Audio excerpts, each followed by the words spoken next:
Hey everybody, how's it going? This is Kevin Asani and you are watching the Progressive Square.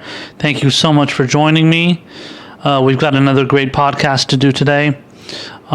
Before we get started here, I just wanted to let you guys know to please check out my Patreon page at patreon.com/progblacksmith. And if you can become a patron, I would greatly appreciate it. Also, for more information about this podcast, check out the Prog Square on Twitter. Hashtag the Prog Square on Twitter. That will direct you to all of my live broadcasts on Periscope, as well as every segment I post on YouTube.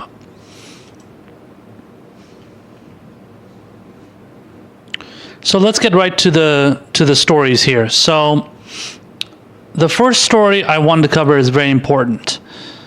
You guys may have heard recently that the Working Families Party did a vote on who they wanted to who they decided to support for in the Democratic primary, and obviously subsequently into the general election as well. But this was one of the groups that decided to come out and declare their support in favor of Elizabeth Warren.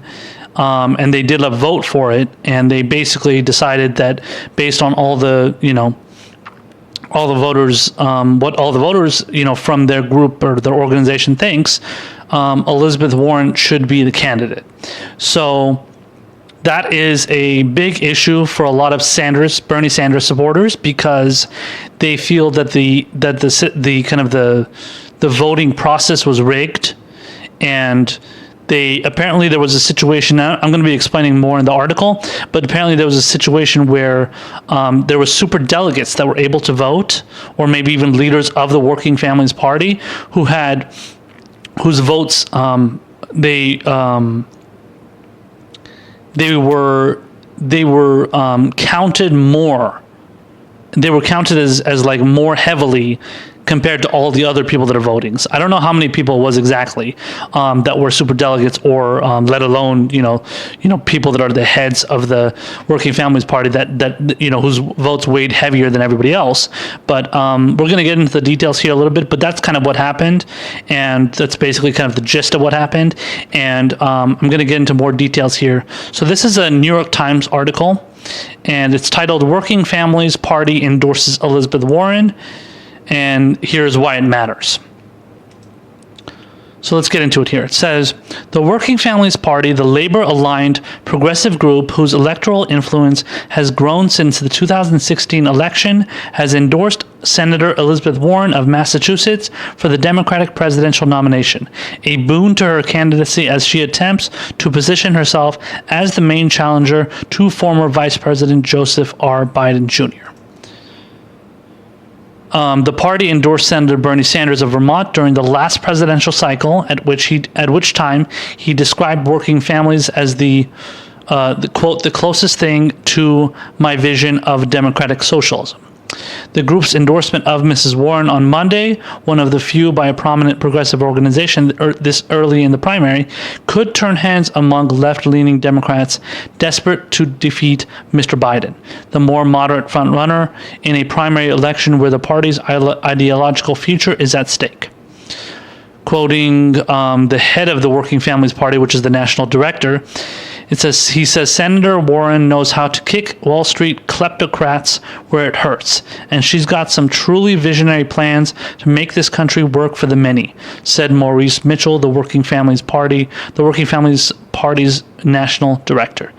We need a mass movement to make her plans a reality, and we're going to be a part of that work. Continuing on here, it says, Mr. Mitchell brushed off the possibility that the group's endorsement would be seen as a sign of splintering of the progressive left.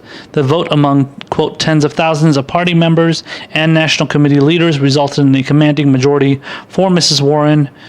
Ms. Warren, a party spokesman, said she received more than 60% of the votes on the first ballot. But the announcement was met with derision from some of the Mr. Sanders' supporters. The national committee leaders, 56 people, held 50% of the voting power, with party members accounting for the other 50%. Several Sanders supporters called for the Working Families Party to release the full vote totals, which it has declined to do. Mr. Sanders' campaign shook up its New Hampshire staff over the weekend as Miss Warren continued to make inroads among progressives. Miss Warren is coming off a debate performance last week that was generally well received, and she held a rally in New York on Monday that drew thousands to Washington Square Park. So I should note, obviously, as many of you watched the debate as well, like I did, Bernie Sanders also did really well. Maybe he didn't get as much attention because it seems like the focus was a little bit more on how badly a lot of the candidates did, like Biden and Kamala and Buttigieg and Beto O'Rourke. You know what I'm saying? Like, it wasn't really that great of a debate. Like, nobody really stood out as like doing a wonderful job, in my opinion. And then when it comes to the crowds that she's attracting, I mean, the media doesn't cover it, but if you go to any like crowds and rallies, or not go to them, but like see the crowds and the rallies, let alone going to them, you will see that Bernie Sanders attracts a hell of a lot more people to his to those events than Elizabeth Warren does. But whenever Elizabeth Warren has a big event that attracts a big crowd, the media makes a big deal out of it, and they fawn over it, and they pretend like as if it's totally unprecedented. But when Bernie Sanders does it, it's not that big of a deal to them. So the media, obviously, as usual, is just picking favorites here. And in here it says, Mr. Mitchell and other Working Families Party leaders said in interviews that their endorsement came with a message to other progressive organizations. Rather than passively observe the primary, they said these groups should choose a side and flex their organizing muscle during the early stages to help knock Mr. Biden off his perch. If our focus is on victory, we can't be delusional about it. Mr. Mitchell said, you don't defeat the moderate wing of Democrats through thought pieces or pithy tweets. You defeat their politics through organizing. Okay, so I don't know if that's a shot at Bernie because he puts out thought pieces and pithy tweets. I guess that's what he does, but that's just saying half the story, considering the fact that Bernie Sanders is also offering multiple, adding multiple ideas to his platform. So policy, policy decisions, for example, the Green New Deal and, Medicare for all, kind of laying it out. He lays it on his website. He talks about it all the time. So I don't really know what that's, he's not just putting out thought pieces and tweets. That's not, let alone pithy tweets. So he's putting out a hell of a lot more than that. And he's doing it at a much higher rate than any other politician. If you just look at what he's doing, let alone the fact that he's going and doing rallies all the time. I mean, his voice was fucked up. His voice was all hoarse during the debate because he's constantly going to rallies. He had to cancel some rallies in South Carolina, I believe, which was an unfortunate place to not hold one of his rallies because he's trying to make inroads there. But he couldn't do it because his voice was so messed up. And when it comes to, do you defeat their politics through organizing? How about defeating somebody's politics through policy substance and great ideas? So apparently organizing is the only thing. I mean, this guy, obviously, this Maurice Mitchell guy that's heading the Working Families Party, obviously doesn't really know what he's doing or doesn't really care to put out any kind of like message that is truly going to motivate or get people to want to defeat Joe Biden, let alone Donald Trump. So anyway, it says the group's leaders stressed that even with their endorsement, their intention was not to divide the progressive left between Miss Warren and Mr. Sanders. Yeah, good job. Nice job on that one. You obviously failed terribly, or if anything, you accomplished your goal of dividing them. It says the senators are longtime friends and have been publicly supportive of each other's candidates, but they are still locked in a battle to be the progressive standard bearer after the Working Families endorsement was announced on Monday. Misty Rebick, after the Working Families endorsement was announced on Monday, Misty Rebick, Mr. Sanders' Iowa State Director, wrote on Twitter, quote, there's one movement politics presidential candidate. One, it's Bernie Sanders. So yeah, so when it comes to like I said before, when it comes to this kind of situation that happened, it's obvious that there was some sort of like weird thing that happened as far as like the votes that were counted heavier, and then certain people having a favorability for Elizabeth Warren in regards to, favorability from the establishment for sure.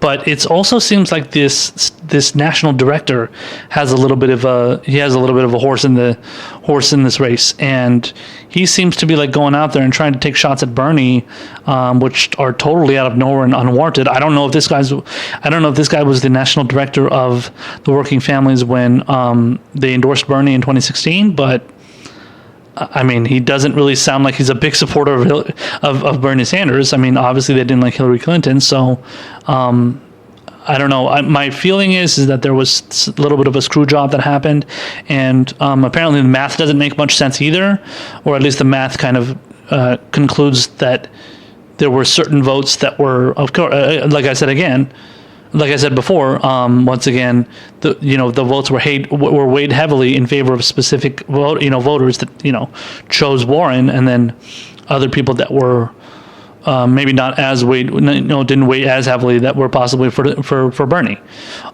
So I think there's this. So I found this article from. Let's see. I found this article from The Hill, and it kind of goes into more detail about how the Bernie Sanders supporters feel about this whole thing. And it's titled "Sanders Supporters Cry Foul Over Working Families' Endorsement of Warren." So let me just read this real quick. It says, Warren won the group's endorsement on Monday after a vote by the WPS National Committee. WFPS National Committee, which includes representatives from state and local WFP chapters, and a separate vote of WFP members and grassroots supporters. WFP spokesman Rob Duffy told The Hill that Warren won 60.9% of the ranked choice vote. The two votes by the National Committee and the group's members and grassroots supporters were weighted equally. But the Progressive Union Allied Group declined to release the breakdown. That's one big thing too, that they refused to let that information out there, whereas they did it in 2016 when Bernie won. But now that Warren is winning, it's conveniently they're not letting it be released. And that same guy Duffy says the final result is the only number we ever plan to release. To release, it represents the inputs from all the constituencies that make up the WFP. And then it says the endorsement was notable in that Sanders won the group's support in 2016 in the 2016 primary against former Secretary of State Hillary Clinton, who went on to become a Democratic presidential nominee. Some prominent backers of Sanders have loudly protested the latest endorsement. The two top editors of the Socialist magazine, Jacobin, wrote an article Tuesday titled "The Working Families Party Has Written Itself Out of History."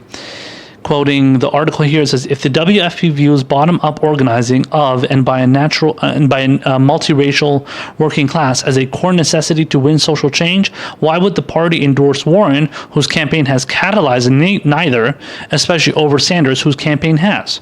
The magazine's founder and managing editor wrote. They also speculated that the organization has something to hide, writing that members were likely divided between Warren and Sanders. So, Jacobin is a great publication. They do really good work covering progressive issues. And like I said, they're a socialist magazine. And I think there was another person, I don't think it was from Jacobin. I think his name is Matt Brunig. He's also a progressive, but I don't think he writes for Jacobin. He writes for somewhere else. I forget where it is. I'm blanking on it at the moment. But apparently he did a little bit of a math on kind of like all the votes, and then he kind of like estimated how many votes every kind of person was counted for. So apparently, like I said, some people's votes within the organization weighed more heavily than the others, and those people were considered. They were considered obviously heavier, so that put Warren over the top and gave her 60.9 of the percentage, whereas Bernie, I think, I forget how much got, 30 or 20. It was very low, because there was a bunch of other candidates too that obviously took the vote away from him. So yeah, this whole thing is it's sneaky and it's weird. The fact that they won't even release the information as far as like, who voted for what, and how much did it weigh, and it's like everybody has to be speculating about it. They're like, oh, they had, everybody has to like do research and look into it, how it weighed, and how it, who counted for, who counted for what, and who was where, and like who had the advantage over the other voter, and or the other person that tallied a vote. So it's really, really strange. And I mean, I don't know. Honestly, I don't really know how a lot of these things work as far as the people that, the people that are involved in these organizations, and then how this kind of stuff works. I mean, honestly, it's not so much the fact that the Working Families Party chose Elizabeth Warren. Of course, that is a big deal to many progressives, but it's not so much that. It's also the fact that it's more so the fact that they endorsed Bernie in 2016, and then people are wondering what happened between now and 2016. It's only 3 years, not even 4 years yet. 3 years where they made this decision that was this complete 180 from what they decided to do, all that, just a few years ago.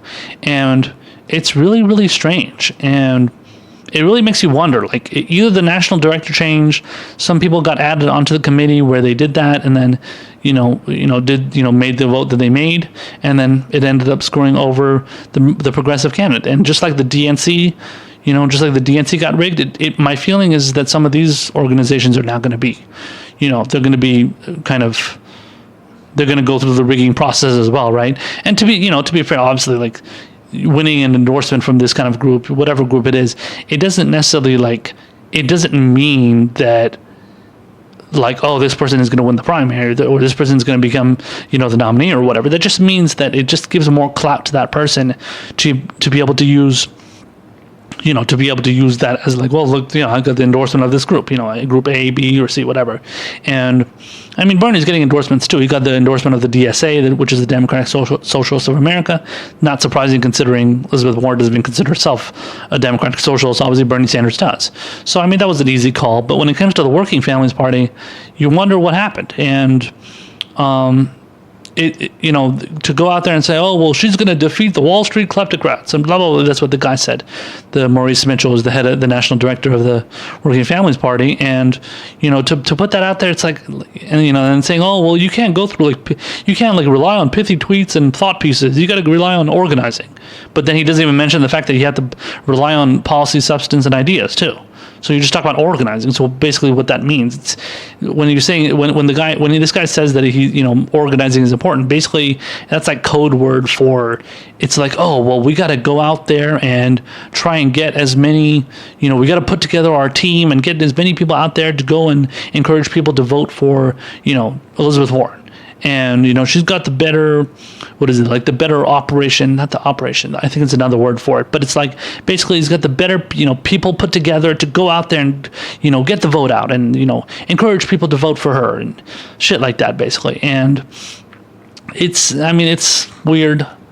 So I don't really, I don't think this is that big of a deal. I just think it's weird that, they voted for him Bernie last time, and then all of a sudden this time it's changed, and they don't want to give out the information and stuff. It's just sneaky, and it seems to be kind of like seems to be done behind a clouded, in a clouded back room. I'm saying, like, nobody really knows what the true details are. And so, ultimately, though, I think Bernie Sanders is going to be, he's going to be okay as long as he's able to garner that support from the grassroots base. In my opinion, I don't know a lot about the Working Families Party, if much at all, but I know that they're not like representative of the grassroots, and the people that are going out there and donating to Bernie Sanders and constantly giving him coming to his rallies and giving him donations, small dollar donations, compared to Elizabeth Warren not getting as many small dollar donations, on top of the fact that she's going and doing fundraisers for the Democrats, and she's I'm going to explain in a segment, the next segment here, but she's going out and doing fundraisers for the Democrats, and then getting money from her Senate campaign that she ran in 2018, and then using that as a way to get into her so using it for her presidential campaign. So she's basically she's moving that money over to to her presidential campaign. So that's kind of weird too. So I mean, for this guy to be saying that, Elizabeth Warren does more, fights the kleptocrats and all this, putting all these like random things, like talking about how wonderful she is. I don't know. I think it's delusional. He obviously doesn't know what he's talking about, and he's playing off, Elizabeth Warren to be more of a populist than Bernie Sanders is, when that's definitely not the truth. She's at best diet Bernie or Bernie light, basically. She's the alternative, the poor alternative version, or poor alternative choice for Bernie Sanders, essentially. And she's not really that great of a choice when you think about it. Now, if you asked me that, 5 years ago, maybe I would have said she was a great choice. And even Bernie Sanders wanted her to run in 2016. He didn't want to run. He wanted her to run.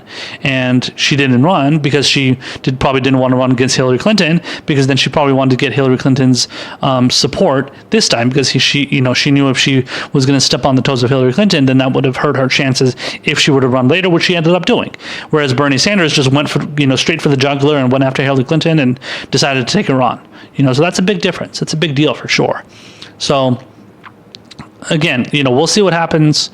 I don't want this to weigh that heavily on people's minds as far as Bernie Sanders' chances, but it definitely does show a little bit of an issue when it comes to who, the establishment being on the side of the fake populist that's trying to fool the rest of us into thinking that they're going to be for regular, on the side of regular people more than the actual guy that's on the side of regular people, and not making any bones about it.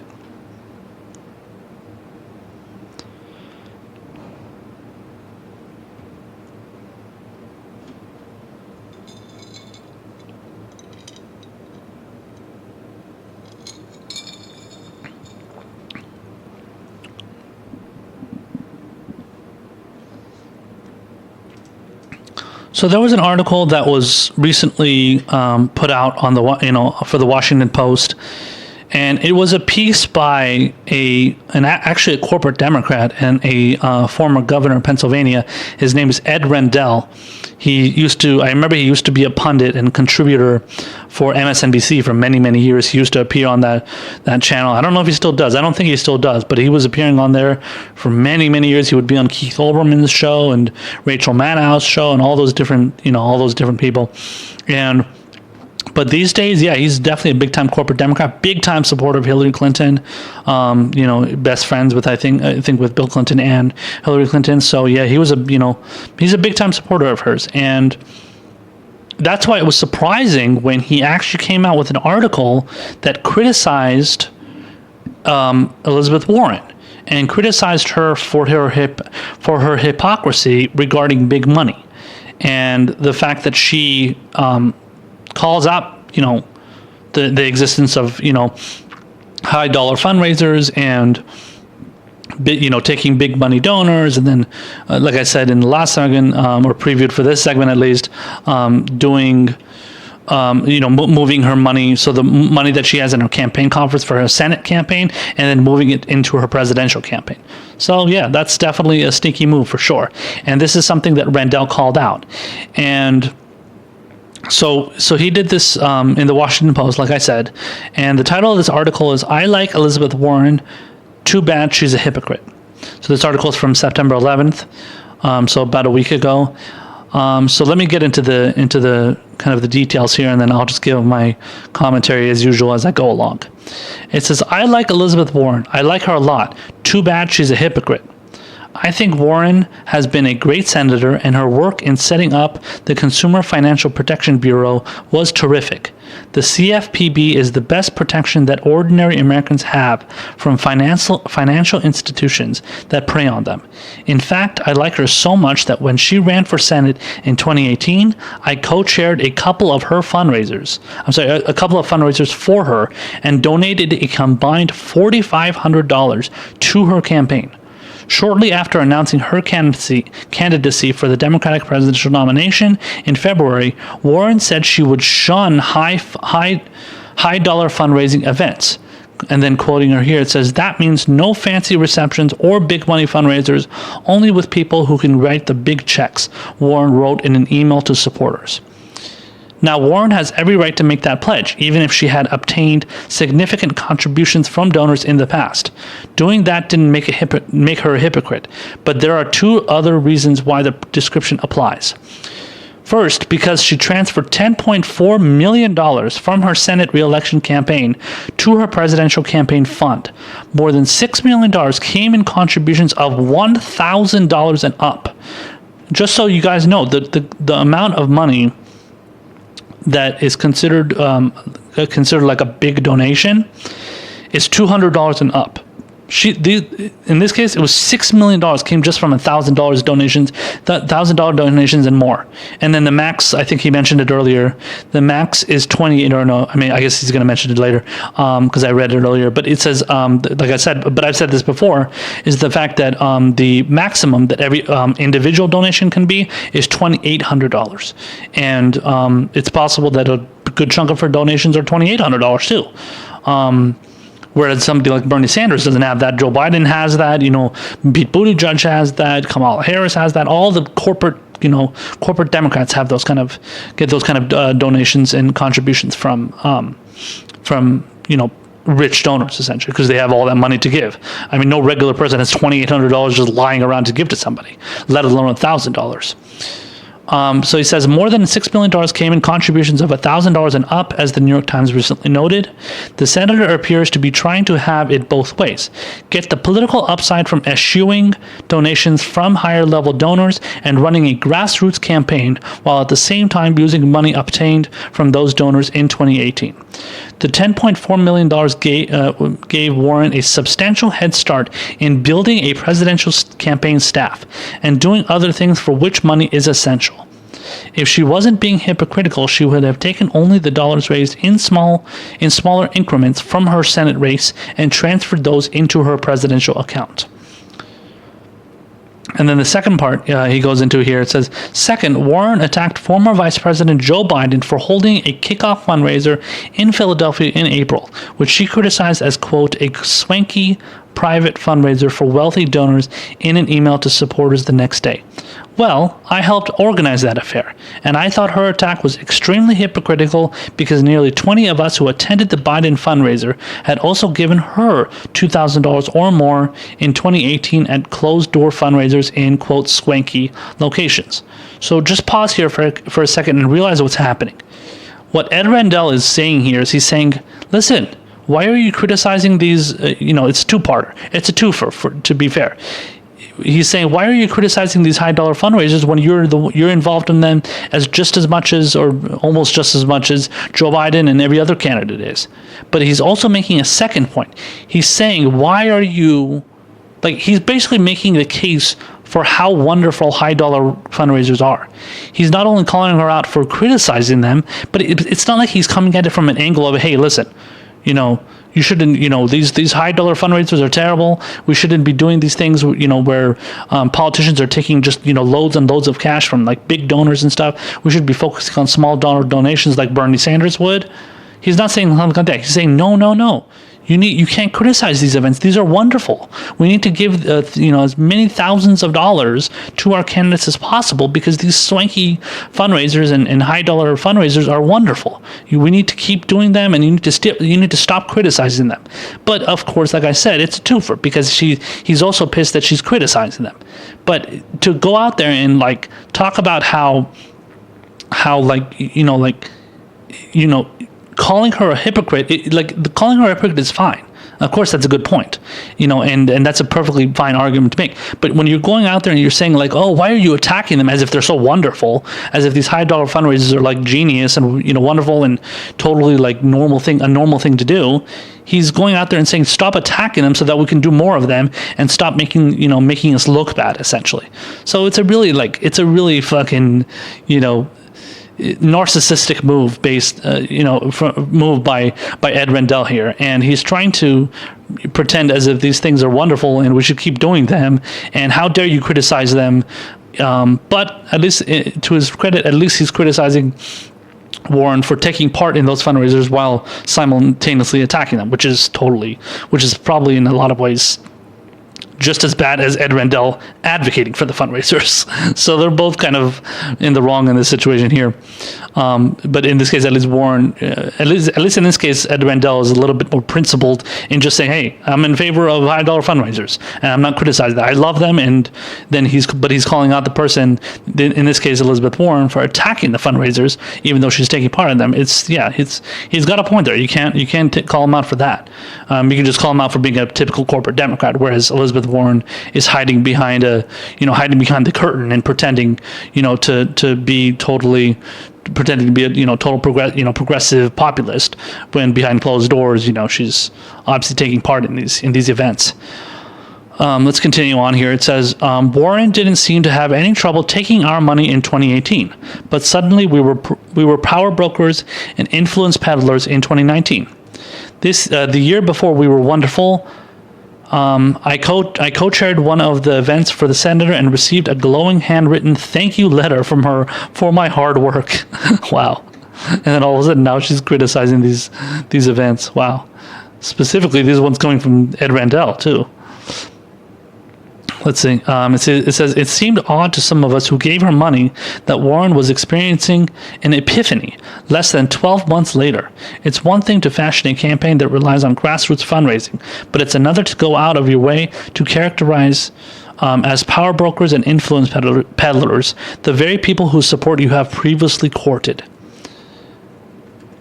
It says, now Warren is the first person to have been hypocritical about fundraising. So apparently he's going to call out a couple of other people here. It says Barack Obama, who I consider one of the greatest presidents in my lifetime, laugh along with me, vowed not to take any money from the political action committees, which is super PACs, or just PACs, of Wall Street firms in his 2008 campaign. At the same time, his campaign took in millions of dollars in contributions from individuals who worked for Wall Street firms. But the news media basically gave Obama a free ride and didn't point out the blatant hypocrisy of trying to win credit for shunning contributions from Wall Street firms while taking tons of money from people who work for those same Wall Street firms. Politics can make people do peculiar things. I also take issue with the notion raised by Warren in her criticism of the Biden fundraiser in April, that people who give the maximum allowable individual donation of $2,800 to a presidential campaign are doing so because they believe it will get them a federal job, win their business a federal contract, or even gain special access. Is he denying this as if that doesn't happen? Come on now, man. Donors who give $2,800 for the most part are doing so because they believe strongly that the candidate would make a great leader. Yeah, right. Or maybe they believe in the candidate's values or policies on the important issues challenging the country. Are there some people who give or raise money in presidential campaigns with ulterior motives? Sure. Finally admits it. Sure, but I'm confident that the crowd at the Biden fundraiser gave money to him for the same reason I did. We believe that he will be the best person to lead the country, to restore the United States as moral leadership in the world, to get things done in Washington, to create opportunity for all Americans, and to protect the nation's vulnerable citizens. I mean, come on, man. There's no way you fucking believe that the people that give donations to X candidate is doing it because of the goodness of their heart. You have to be the biggest dunce to think not only is that true, but that you can make that argument and people are going to fall for it. Now, yeah, there are dunces out there. There's idiots out there that definitely, they buy into that. They buy into that talking point. There's no doubt about it. You ask any kind of Democratic loyalist and person that loves the Democratic Party and loves Barack Obama, loves Hillary Clinton, loves Nancy Pelosi, loves Chuck Schumer. Yeah, definitely. There's people out there that will obviously make that case, but that's because they in their minds they've ingrained the fact that it's okay, because if Democrats do something, it must be fine. So now Republicans do the same thing. Now, if this was just something the Republicans were doing, for example, the involvement with the Koch brothers, the Koch brothers giving money to the Republican Party. By the way, we're going to get to a story where the Koch brothers are giving money to Democrats too, but we'll get to that later on. But as far as when it comes to the Koch brothers going and giving money to giving money to the Republican Party. Democrats always, if you ask any Democrat out there, so like the voters, and even just Democrats in general, they hate that. They're like, the Koch brothers, oh my God, the Koch brothers are so bad. The Koch brothers are so evil. Now they're right, but then what do? They go and take money from George Soros. They go and take money from, Jeffrey Epstein. They go take money from Weinstein. What was his name? The guy that got charged with sexual assault or sexual harassment. That was Hillary Clinton's friend.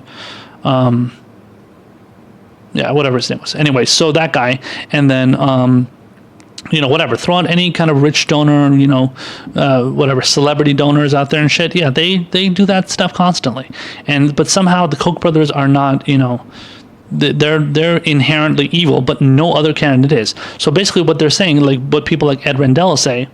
They say not only when the Democrats do it, is it okay, and they have totally good, wonderful intentions, and they're just trying to help people. What did he say here?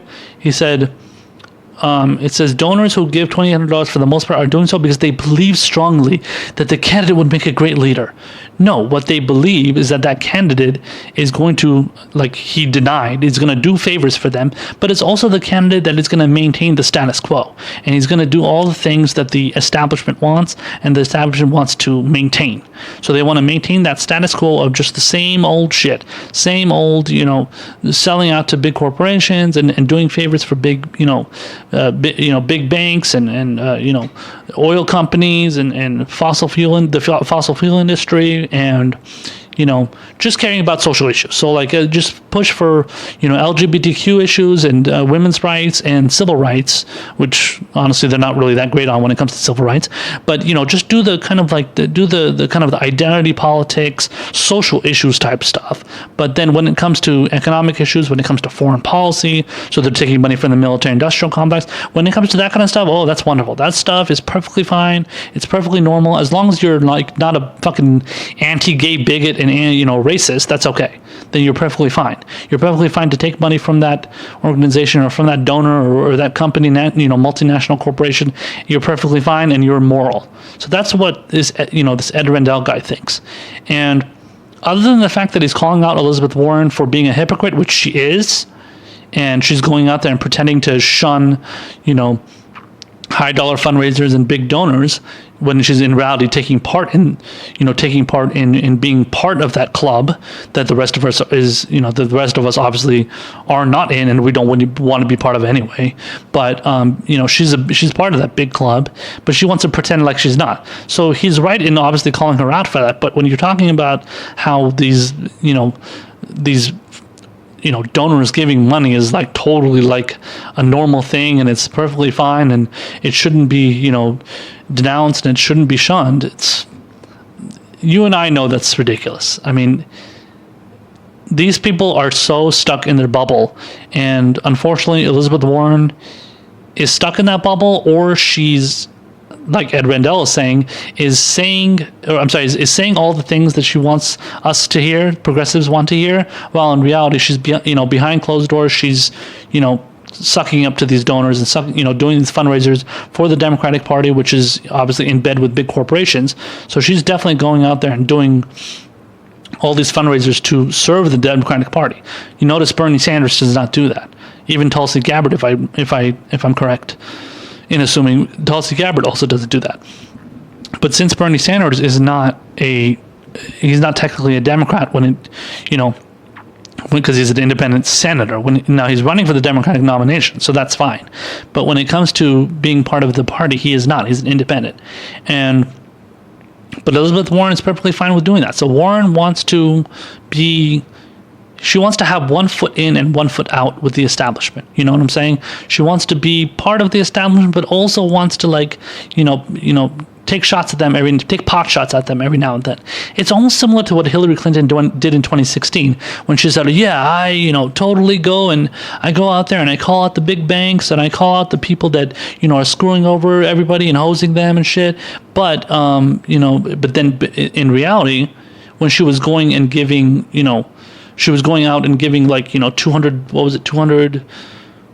$225,000 speeches to Goldman Sachs and different multinational banks and banking institutions and shit. So, and these people, the heads of these companies, the CEOs, knew that whatever Hillary Clinton was saying in her speeches, or whatever she was, whatever hard, harsh stuff she was saying against the big banks, in reality, she didn't mean them. So they were like, it was like, to them, they were just letting, like, these CEOs, they knew it was like, whatever Hillary was saying, she didn't really mean it when it came to cracking down on the corruption of the big banks, because she was in their pocket.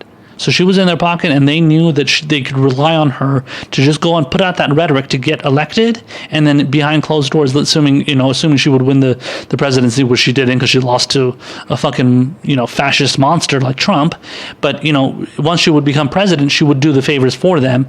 But in public, she would talk about, yeah, I'm a total progressive, and I'm a progressive that gets things done and shit. Like, that's what the case is with Elizabeth Warren, but she's masking it a little bit better, because she's actually putting out a lot of good, progressive rhetoric. But when it comes to actually what she truly believes, Elizabeth Warren is not a progressive.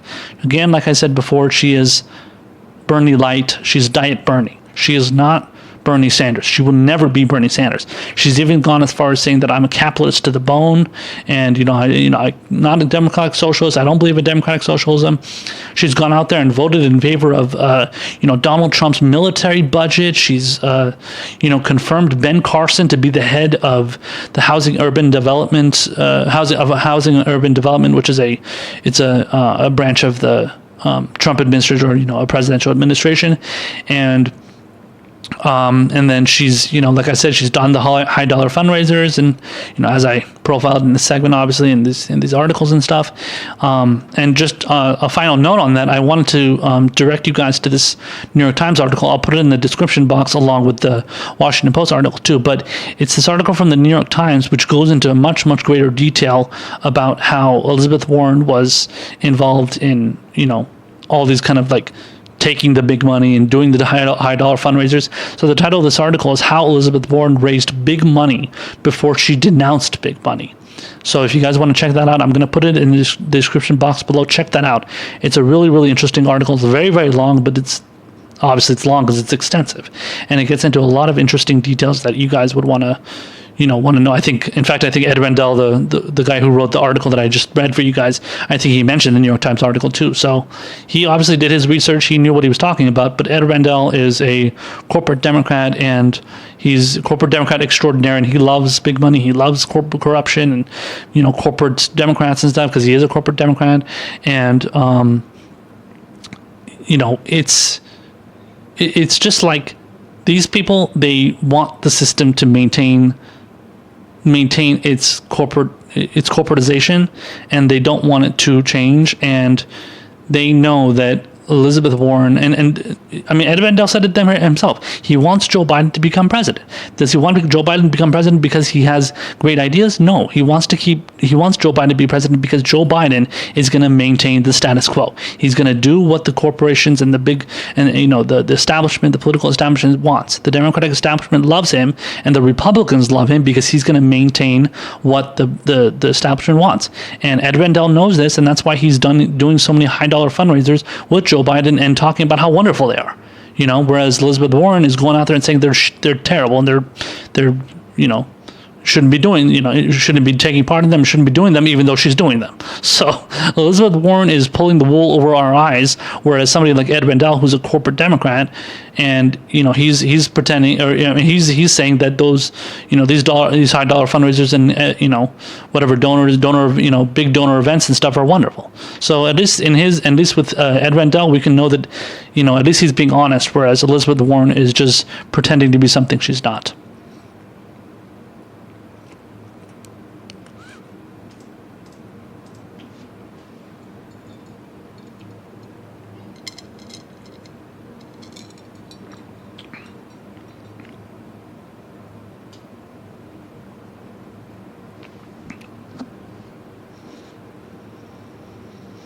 So there's going to be a climate event, so a climate change event that's going to be, it's like a town hall kind of thing that's going to be happening apparently on MSNBC. And it's going to be hosted by a couple of their hosts. I think it's Chris Hayes and Ali Velshi, I believe, are going to host. And apparently Bernie Sanders is the only person that's going to be attending this event. In fact, both Elizabeth Warren and Joe Biden, who are the other two frontrunners with Bernie Sanders, they're actually turning down the event. Now, there's a little bit more detail into why they're not going to the event. So I'm going to read that for you guys in an article here. But that's definitely an interesting thing to see that there's actually candidates that are turning down going to an event like that, which is really, really important. I mean, that's a big time thing. The issue is obviously really important, as all of you guys know, as progressives know. So let me just get into the details here. So the title of the article is it's from theguardian.com. The title is Sanders to attend latest climate forum while Biden and Warren pass. So let's read the body of the article here. It says former Vice President Joe Biden and the Massachusetts Senator Elizabeth Warren, leading candidates for the Democratic presidential nomination, will miss an MSNBC forum on the climate crisis to be held in Washington later this week.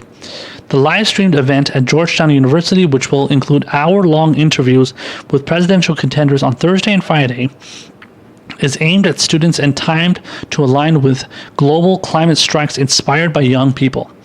The California Senator Kamala Harris, former Texas Congressman Beto O'Rourke, and the Minnesota Senator Amy Klobuchar will also miss the event. The Vermont Senator Bernie Sanders will be interviewed on Thursday. One Republican challenger to Donald Trump, former Massachusetts Governor Bill Weld, will also appear. So not only... I mean, check out the irony of that. There's actually a Republican that's challenging Donald Trump who's attending this event, but Amy Klobuchar, Beto O'Rourke, Kamala Harris, Joe Biden, Elizabeth Warren, no mas. They have no time for that shit. They can't do that because, I don't know, they got some, so I'm going to get into the details of that. But the fact that a Republican is able to attend this event, showing that he actually apparently cares about the climate crisis and climate change and global warming more than other Democrats do. It says organizers said most candidates who declined cited scheduling conflicts in the early voting state of Iowa, including for an LGBTQ forum in Cedar Rapids on Friday. Warren had prior commitments for that forum in a town hall, a spokeswoman said, adding that the senator plans to talk about the climate crisis at an Iowa campaign stop. It says none of the other campaigns responded to requests for comment. So, listen, when it comes to attending like an LGBTQ forum instead, now maybe they committed to that forum before this forum, but it's possible. I don't know the details. But, I mean, in the United States, not just the United States, the world, honestly, I don't want to. I'm not saying that that the issue of LGBTQ rights is not important. That's not my argument or what I'm trying to say at all. What I'm saying, however, though, is that the climate crisis is a literal climate crisis. This is something that is affecting all of our lives. It's something that's going to affect everybody's lives. It's going to affect the life of myself and my children and my grandchildren, along with all you guys too. Especially all of us millennials who obviously are going to be, are going to have to go through all this. It's already getting bad as it is right now, the climate crisis, and it's called the climate crisis for a reason. And the fact that people want to go to LGBTQ events instead of a climate crisis event that's crazy. I don't know. To me, that's just totally weird. I mean, we already have gay marriage in this country, so why are you going to an LGBTQ event over an event that's going to literally affect the lives of billions of people, not just in America, all over the world? So that's totally strange to me. I don't know. Maybe it's not strange to them, but that's totally strange to myself and many other progressives. Continuing on here, it says the MSNBC event is the second climate-focused discussion with presidential candidates this month, following a 7-hour CNN town hall. It will not be aired on the network in full, a factor which may have contributed to candidates declining. One person familiar with the MSNBC event said it seemed candidates felt that they had checked the box on climate by appearing at the CNN event. Okay, I mean, you can talk about climate multiple times. You don't have to just do it at one event. I mean, honestly, you should be focusing on it a lot more if you're any candidate, really. I mean, it doesn't mean just because you already went to an event that doesn't mean you should go to any more events at all. But okay.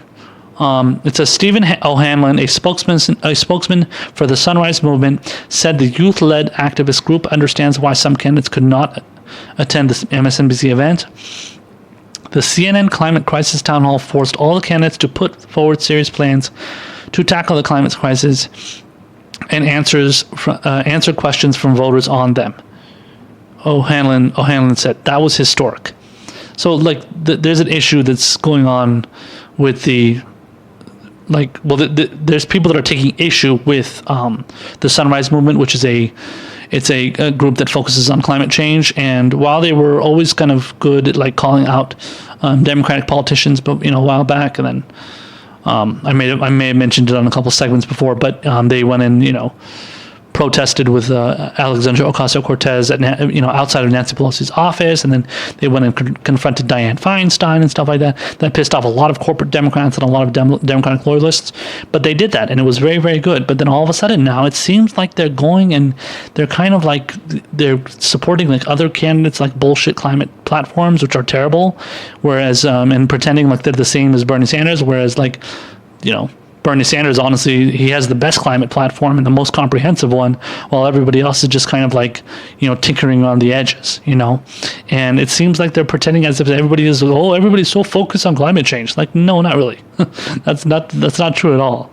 So, I even said on another episode in one of my segments how Elizabeth Warren is pushing for like a green new military deal or something, where she's talking about the military is very much involved in the climate change and global warming, and we need to work with the Pentagon to fix this issue. Like, it's like it totally seems like an attempt to like suck up to the military industrial complex on her part. And considering the fact that she has voted for at least for one of Donald Trump's military budgets to expand his already bloated military budget, that thing says a lot about where Elizabeth Warren is when it comes to her priorities.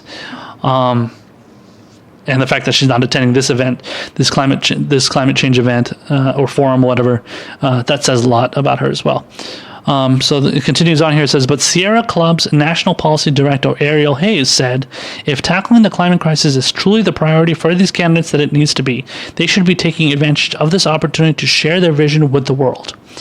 Pete Buttigieg, the mayor of South Bend, Indiana, will appear on MSNBC and in Iowa. He will be interviewed at the Climate Forum on Friday morning before appearing at the LGBTQ Forum that evening. So I don't really understand what they're saying there. I guess he's attending the event too.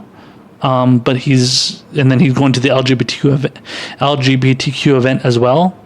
Okay, so I guess you can credit Pete Buttigieg for that. At least he's committing to both. So that's good. All the other candidates couldn't do that apparently. The last part of the segment here says Mira Corinha, a co-founder of the newsletter Our Daily Planet and a planner of the MSNBC event, said she was disappointed candidates would miss an opportunity to talk with students. Polls show young Americans are more engaged on global warming than other adults. Yeah, that's definitely not surprising.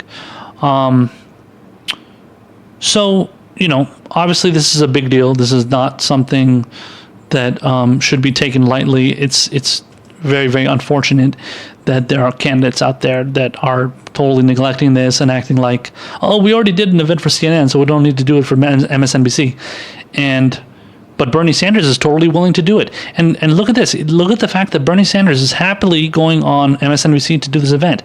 MSNBC is a channel that constantly not only ignores Bernie Sanders' existence in the polls and the fact that he gets huge crowds all the time, but he gets attacked by a lot of the hosts. He gets attacked by the likes of Joy Reid and all the contributors that come on there. They've had guests on there that say that Bernie Sanders makes my skin crawl and all that shit. Like, they just constantly bashing him and smearing him and all that stuff. We've covered it multiple times. I've seen it on Twitter a lot, covered by a lot of people posting video segments where they're smearing him. It's just too much to even get into. It's so much you can barely even keep track of it. But Bernie Sanders is still doing it. And that shows a big guts, a very gutsiness on his part. The fact that he's, willing to go on a channel that constantly goes after him and smears him, let alone the media in general. But that's a different story. But he's willing to do that, and because he wants to talk about an issue that he knows is a big issue. It's a big problem, and he's an older person. He's not going to have to deal with climate change. Who knows? He could drop dead in 10 years for all we know. Poor guy. He's working as much as he's working his ass off. At age 78, 79, whatever he is. He's who knows. But So for those of you that are like, okay, well, maybe Bernie Sanders is an opportunistic asshole and he doesn't really care about climate change and he's only doing this because he knows it's going to get him votes. Bernie Sanders was talking about this issue all the way back in 1989 when he was running for the mayor of Burlington, Vermont as a socialist.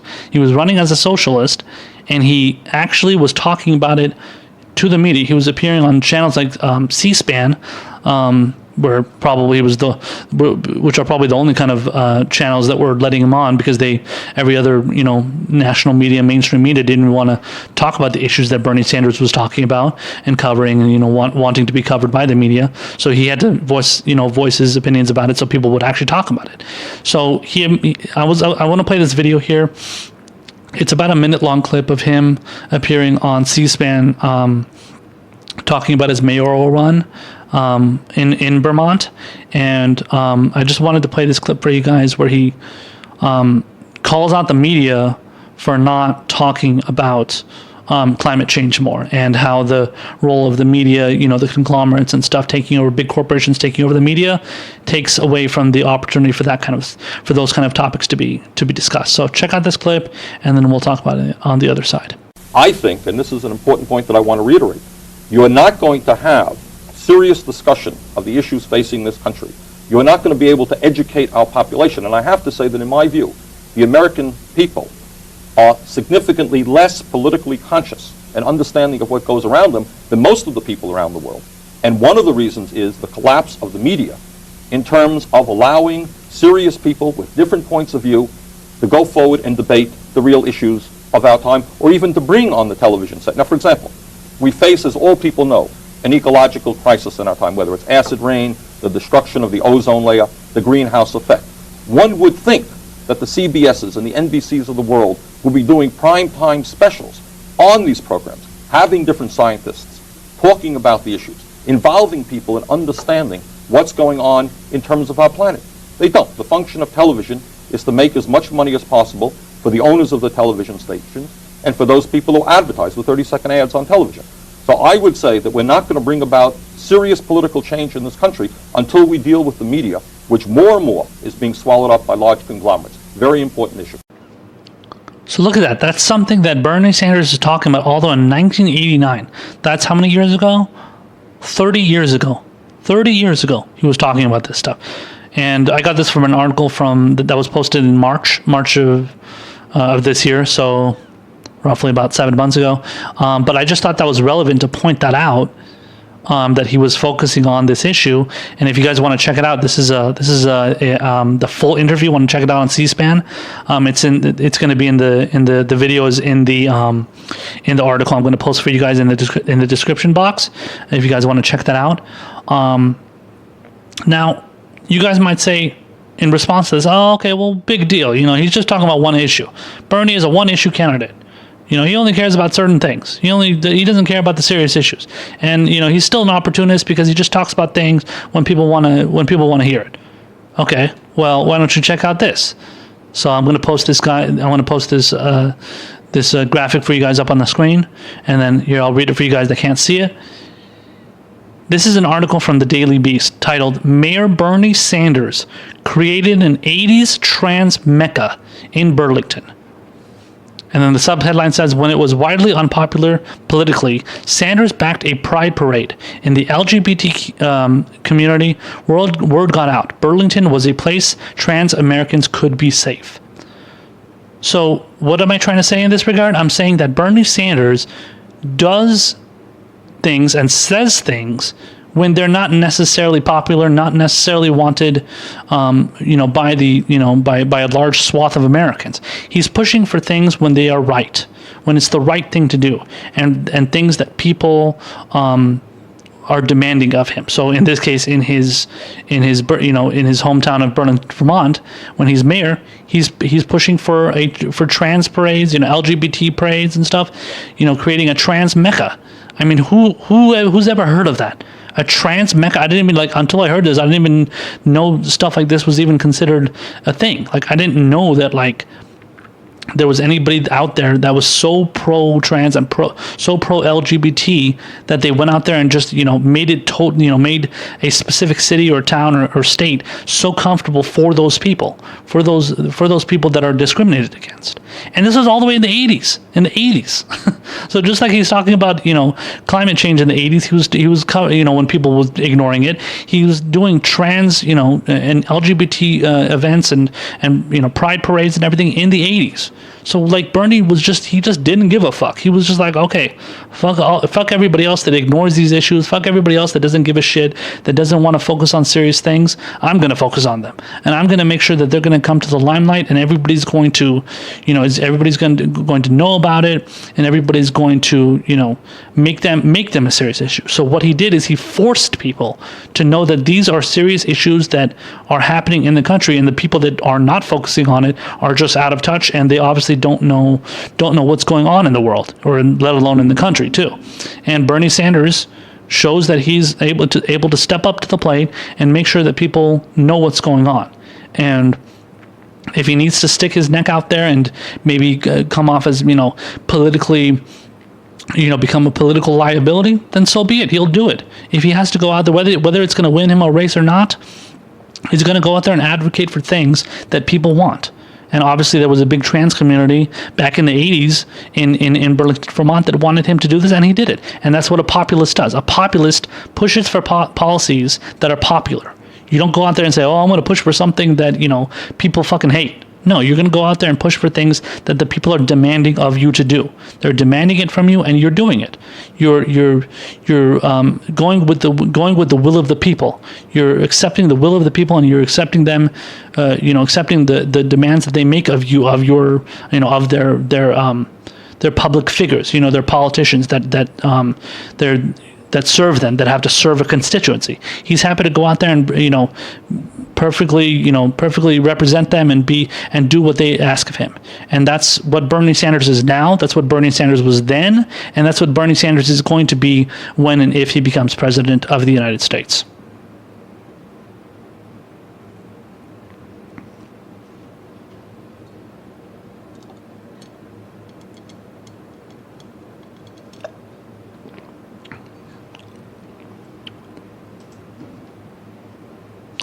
There was an interesting article that came out not too long ago. I think it was about just over a week ago. And it actually talked about how President Trump might actually be worried about taking on a socialist or the issue of socialism, assuming that's the candidate that he's going to take on. And this is something that's kind of being whispered through his administration and kind of through his his confidants and aides and stuff. So it's not something that's out there. It's something that he's just telling to certain people so that they don't let it out. And but he's apparently made it well known among people that know him and among people that also that people that he's friends with in the media too. So I'm going to discuss that in this article here. So this article is from the Daily Beast. It's titled, "Trump Privately Tells Confidants That Socialism Won't Be So Easy to Beat in 2020. The subheadline says, "The president is not totally sold on the attack line that he and his team have made so central to their campaign." So that's a big deal. I mean, that's very significant. That's something that you wouldn't think he would want to go out there and admit. He would, if anything, you would think Republicans, yeah, let's totally run against socialism. Let's totally, smear socialism and attack socialism and call everybody a socialist, because that's what they already do. But the only difference is that when you go out there and call President Obama a socialist, or you call Joe Biden a socialist, they're not able to defend socialism. And what they do is say, oh yeah, we hate socialism too. We're not socialists. We're totally not socialist. But what Bernie Sanders does, he goes out there and says, yeah, there's socialist policies that are wonderful. The post office is socialist. The military is socialist. The firefighters are socialist. The police are socialist. You know what I'm saying? These are all socialist, quote, socialist groups because they're run by the government. So you got a problem with that? Obviously you don't. Medicare is socialist. Social Security is socialist. These are all things that are run by the government. National parks are socialist, you know? So Bernie Sanders, you know, he knows this kind of stuff. If you, you know, and he, you know, he's perfectly happy if you call him out for it. He'll be like, yeah, these are all wonderful socialist programs that we have, if you want to call them that. But you know, you can, because they're run by the government. Socialism is when the government runs a program or runs a certain kind of thing, you know, certain kind of thing that's happening in the country and it's run by the government. That's socialism. So, but Bernie knows how to, you know, address it. Other, you know, corporate Democrats don't know how to address those issues because they're corporate Democrats, and they, you know, they have to constantly fumble over their words, and they don't know how to articulate their positions because they don't really have any truly principled beliefs. They just want to defend themselves against not being too radical. God forbid they're radical. Can't have that. So let me get into the body of the article here. It says, as he campaigns for re-election, Donald Trump and his team have made trashing the socialists or communists in the 2020 Democratic presidential field a cornerstone of their messaging.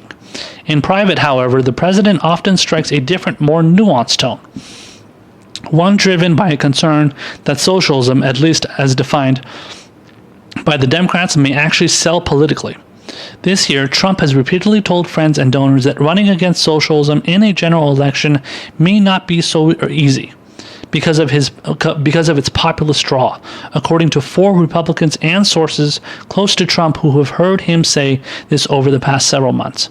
According to a person who was in the room, Trump told donors at a recent private event that though, quote, a lot of people think it'll be easy to beat in 2020, the truth is it might not be so easy. The president, according to the source, said that you can have someone who loves Trump, but many people love free stuff too. Obviously, he puts it that way, but okay. He added that if candidates tell Americans, especially young voters, that they're going to cancel their debt, that's a tough one to run against. Yeah, that's true. He's obviously not wrong, but obviously the way he's framing it is just in like a right-wing perspective, as usual, which is what the media does as well, of course. So this is quoting Eric Bolling. He's a host at Blaze TV, used to work for Fox News too, and he's a friend of the Trump family. He says, I have discussed the popularity of the Democratic Socialist message, i.e. Sanders and Elizabeth Warren. That's not Elizabeth Warren. Elizabeth Warren is not a Democratic Socialist or a Socialist, but okay. So he said he's discussed this message with Sanders and Warren, with President, and then... he's discussed them, so Sanders and Warren, with President Trump on more than one occasion and in person. Specifically, the idea of excusing debt and giving away, as Trump says, quote, free stuff, becoming more and more popular among younger voters. Bolling said Trump had made these comments to him as recently as mid-2019. I feel it was more an observation than a re-election concern of the president's, he recalled. I feel the discussion was more of a tamping down of expectations than any serious concern about winning re-election in 2020. It's politics. Just look to Joe Biden, who recently suggested Iowa isn't a must-win state. Yeah, that is kind of strange. Let's see here. It says, here in the United States, we are alarmed by new calls to adopt socialism in our country, Trump said. America was founded on liberty and independence, not government coercion, domination, and control. Oh yeah, so when we have a fascist state here in the United States, and you do like mass surveillance on, you know, millions and millions of people, and you know, punish whistleblowers, you punish people that are, you know, giving secrets to, you know, the American people to know, apparently that's, you know, that's freedom, that's liberty. You guys totally love freedom and liberty, but only when it comes to the things that you want for the elites, for the government elites and elites in general, essentially. And then he says, tonight we renew our resolve that America will never be a socialist country. So that's what he said during the he said that during his thing, his State of the Union speech. So he made that kind of, that was kind of part of his diatribe. And apparently that was part of, I don't know if it was this line specifically, but there was a line that, that Donald Trump made about socialism. We will never be a socialist country. And he made this during the State of the Union speech in I think it was January or February, whatever it was. February, yeah. And he got a rousing ovation, and everybody stood up. Oh my God, wonderful, wonderful, wonderful.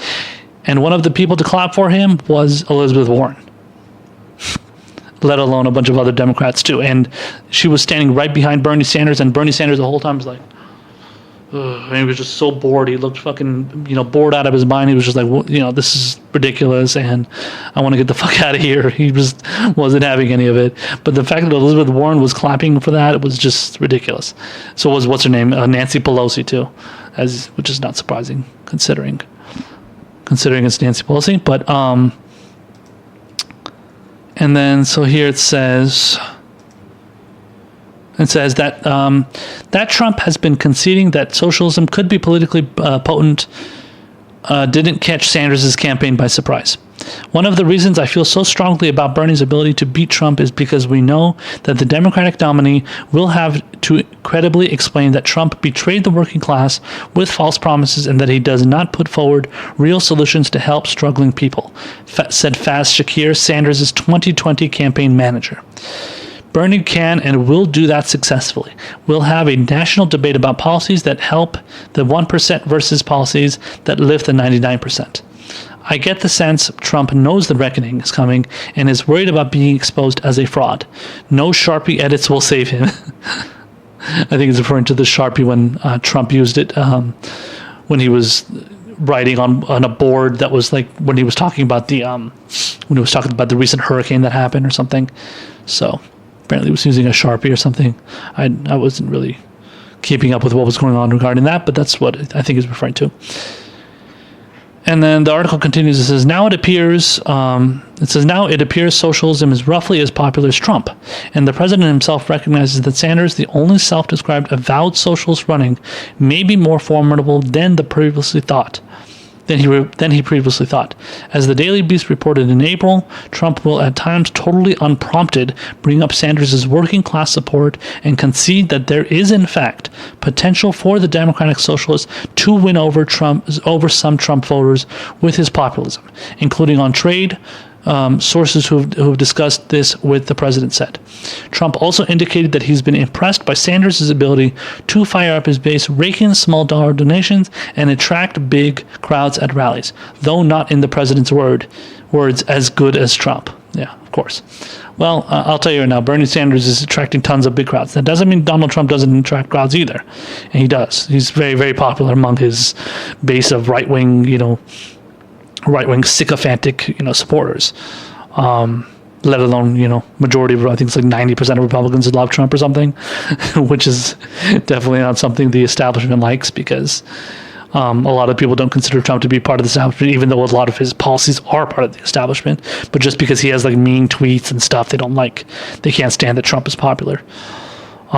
They can't comprehend that apparently. But yeah, man, I mean, he should be afraid that that Bernie Sanders and his arguments for not socialism but democratic socialism are going to be getting a lot of attention and are going to be very popular. That's totally true. And in fairness to Trump, when he was running in 2016, his message was very populist too, and he knows that. He knows what he was pushing for. He knows that he was being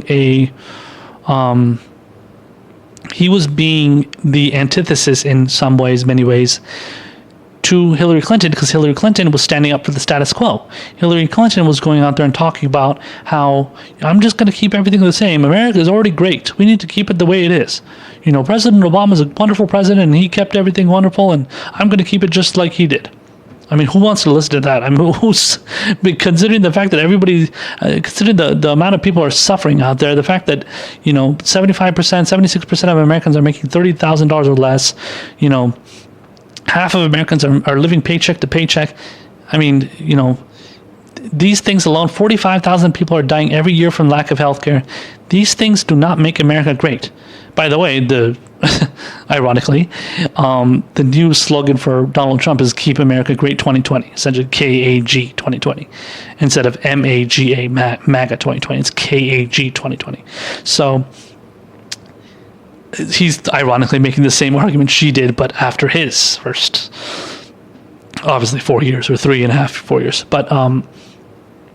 But yeah, that's not an argument you want to hear when the country is still in the fucking shitter. With wages are fucking haven't increased. Income inequality still exists. People are still living on the streets, homeless. People are, like I said, dying from lack of health care. Premiums are rising. I mean, nothing is getting better in this country, and it was not getting better under Obama. I mean, we're bombing 8 different countries right now. We're spending trillions and trillions and trillions and trillions and trillions of dollars on endless wars, even though we should be focusing on fixing things in this country, in our country, at home. And this is something Trump, railed against. He was like, "Yeah, this is terrible. We need to focus on everything that's happening in America. Why are we in Syria? Why are we in Afghanistan? We need to pull out of there and focus on everything in America." In reality, he didn't end up doing anything close to that because we're still in those fucking 7 countries. In fact, the 8th country was the one that he added. He added Niger on top of that, or Niger, however we say it. He added that on top of the wars that we were already in. And so Trump is not a populist, but he does put out populist-esque or populist-sounding arguments and makes those kind of speeches that attract certain people. And they love it. They like to hear that stuff, and they, to some extent, they like the fact that he, maybe is sort of a shill for the Republican Party because he's pushing for like what the kind of the typical towing the line of the Republican Party and what they put and what they stand for. But they love that he's like he's on Twitter and he's sending out all these tweets and talking shit on there and declaring war on there or trying to declare war on there and saying all the things. He's putting out mean tweets about everybody and calling everybody this and that and name calling them and insulting them on Twitter and stuff, starting drama and shit. The fact that the media gives him so much attention, gives his tweets so much attention. They love that shit. They love the fact that Trump is a rabble rouser. Now, to some extent, Bernie Sanders is a rabble rouser. Now, he doesn't do that through Twitter. Bernie Sanders does that through policies. He does that through speeches. He does that through what he, the things that he advocates for. He doesn't have to do it on Twitter. And that's what people love. That's what I love. That's what progressives out there that I know love about Bernie Sanders. We don't need somebody to be on Twitter saying the things that Bernie Sanders is saying. We're doing that already anyway. So like me, myself, all the people on there that are on social media, we're doing that. Bernie Sanders doesn't need to do that. He does put out, pithy tweets, as the head of the Working Families, national director, or whatever said, puts out pithy tweets. So yeah, that's fine. He puts out pithy tweets, but he doesn't just put out tweets that are pithy. He also puts out tweets that are substantive and they're policy based. And if you want to call those pithy, then fine. But they register with millions of Americans, and they love what he has to say, and they love the substance that he puts out there that people can relate to, compared to just a bunch of fucking platitudes and cliches and ridiculous slogans and shit like that, like Hillary Clinton would do, and like a lot of Democrats out there, let alone just the typical bullshit talking points that they like to put out there, and stronger together, and we're for good things and against bad things, shit like that. That's not something doesn't inspire anybody. Bernie Sanders is an actual inspiration among regular people, among the people that support him, the people that are in his campaign. So when you see Donald Trump being scared of the possibility of taking on somebody that is a socialist, that's a great thing. And that's a very positive step forward. And when they say what they said socialism is roughly as popular as Trump, that means it's roughly in the 40-ish range, 40, maybe all close to 50% range, which ends up becoming a plurality of Americans, which is good, close to, well, not just a plurality, it's actually, but over 50% would be a majority. But yeah, but that's a big deal. And like I said before, man, these politicians that get called socialists who are not socialists, those aren't the people that we need to be running. If we have an actual person that has the name socialist in their, political ideology or the label for their political ideology, then that's a hell of a lot better than somebody like Elizabeth Warren that calls herself himself a capitalist, or Joe Biden, who doesn't even, I don't know what the hell he calls himself, capitalist too, whatever label he wants to put on himself. But those people, they're going to be called socialist too, or they're going to be, portrayed as doing socialist-ish policies. So but either way, the Republican Party is going to call anybody that's facing them a socialist. So you might as well just put in a real socialist in there, or a Democratic socialist, whatever you want to call Bernie. You might as well put the real thing in there instead of putting somebody in there that's not going to be doing anything that's different, but then the Republican Party is going to portray them as doing something that's totally different, when in reality it's not, like I said. And it's whatever Biden, Elizabeth Warren, Buttigieg, Kamala, if any of those people happen to make it to the general election and win the nomination, they're not going to do anything that's even close to being socialist. But then when they get called a socialist, they're not going to know how to respond. They're going to be like, no, I totally support what the American people want, and I am for good things and against bad things. And Donald Trump is a sexist and a racist, and he doesn't care about American people, and he's corrupt, and he needs to be impeached. Like, you're not focusing on substance. You're not focusing on policies. And that's how Republicans are. Now, to Elizabeth Warren's credit, maybe she can be the only other person other than Bernie Sanders to focus on policy. So I can somewhat give her credit for that, but I still don't think she would do well, because she calls herself a capitalist. And if she's going to go out there and get called a socialist, she's going to fumble over her words. And I don't trust that she's going to be able to take on Trump. So Bernie Sanders, again, if I haven't already made it clear, I'm saying it a million times over, Bernie Sanders is the candidate that needs to take on Trump. He is the candidate that is going to beat Trump. Trump is even admitting it himself here, as I read in this article. I mean, that tells you everything. Now, whether or not that's like a reverse psychology move, where he wants to trick people into supporting Bernie because Trump, is saying he's scared of it, and then wants to trick people to vote for Bernie Sanders, so that in reality, Bernie Sanders is actually easy to take on. I don't know. Maybe that's the case, but again, if you're going to take on somebody that's an actual socialist, and you're going to call, you want to do that, it works out a hell of a lot better for that socialist if they get called a socialist, because they'll just admit it. Yeah, I'm a socialist. I believe in the policies that majority of Americans believe, whether it's Medicare for all, whether it's free college, whether it's a living wage or $15 minimum wage, whatever, higher minimum wage in general would be nice. It supports all these, ending the wars. These are all things that they're popular. So whatever the hell you want to call them, it doesn't fucking matter. At the end of the day, they're the things that people want, and they're the things that people support. So you can call it socialist, you can call it communist, you can call it Marxist. It doesn't matter. At the end of the day, it's something that people are going to vote for because they know it's going to help them, regular people. And as long as you're somebody like Bernie Sanders who could frame issues in these kind of ways, you're going to have somebody that's going to be able to put out information out there for people to kind of get ingrained in their mind, and to know okay, yeah, that's great. Yeah, I'll totally vote for Bernie Sanders. I don't even want to vote for Trump anymore. Let me go vote for Bernie Sanders. I guarantee you, Bernie Sanders will be able to get people to not vote for Trump and vote for him instead. And it's happened before. There's been people that have called into C-SPAN, and the callers on C-SPAN and stuff, talking to on one of their shows where they take calls, and people have said yeah, I used to support Donald Trump. I support Bernie. And Bernie has done town halls in right-wing states like West Virginia, and he's talked about how he's he's talking about how Donald Trump is corrupt and he's not helping them. And those people, the people that are at those town halls, are clapping for him and loving him. They're like, oh, that's great. I'm going to vote for you. I'm going to support you. Look at the Fox News town hall that Bernie Sanders did a few months back. Bernie did a Fox News town hall. It got tons of millions and millions of viewers. The entire audience was clapping for him when he was saying, I'm going to push for Medicare for all. I mean, how great is that? You got a Fox News audience clapping for Bernie Sanders when he says, I'm going to do Medicare for all. Now, watch Elizabeth Warren go do that, and she says, I'm going to do some version of Medicare for all, and we'll take different paths and stuff.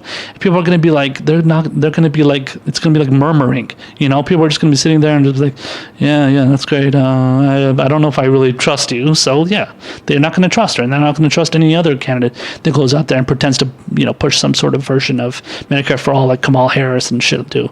They don't believe them when they do that. And at least with Bernie Sanders, you can believe him when he tells you something, because he's actually honest, and he's forthright, and he's a straight shooter, and he's not going to bullshit you.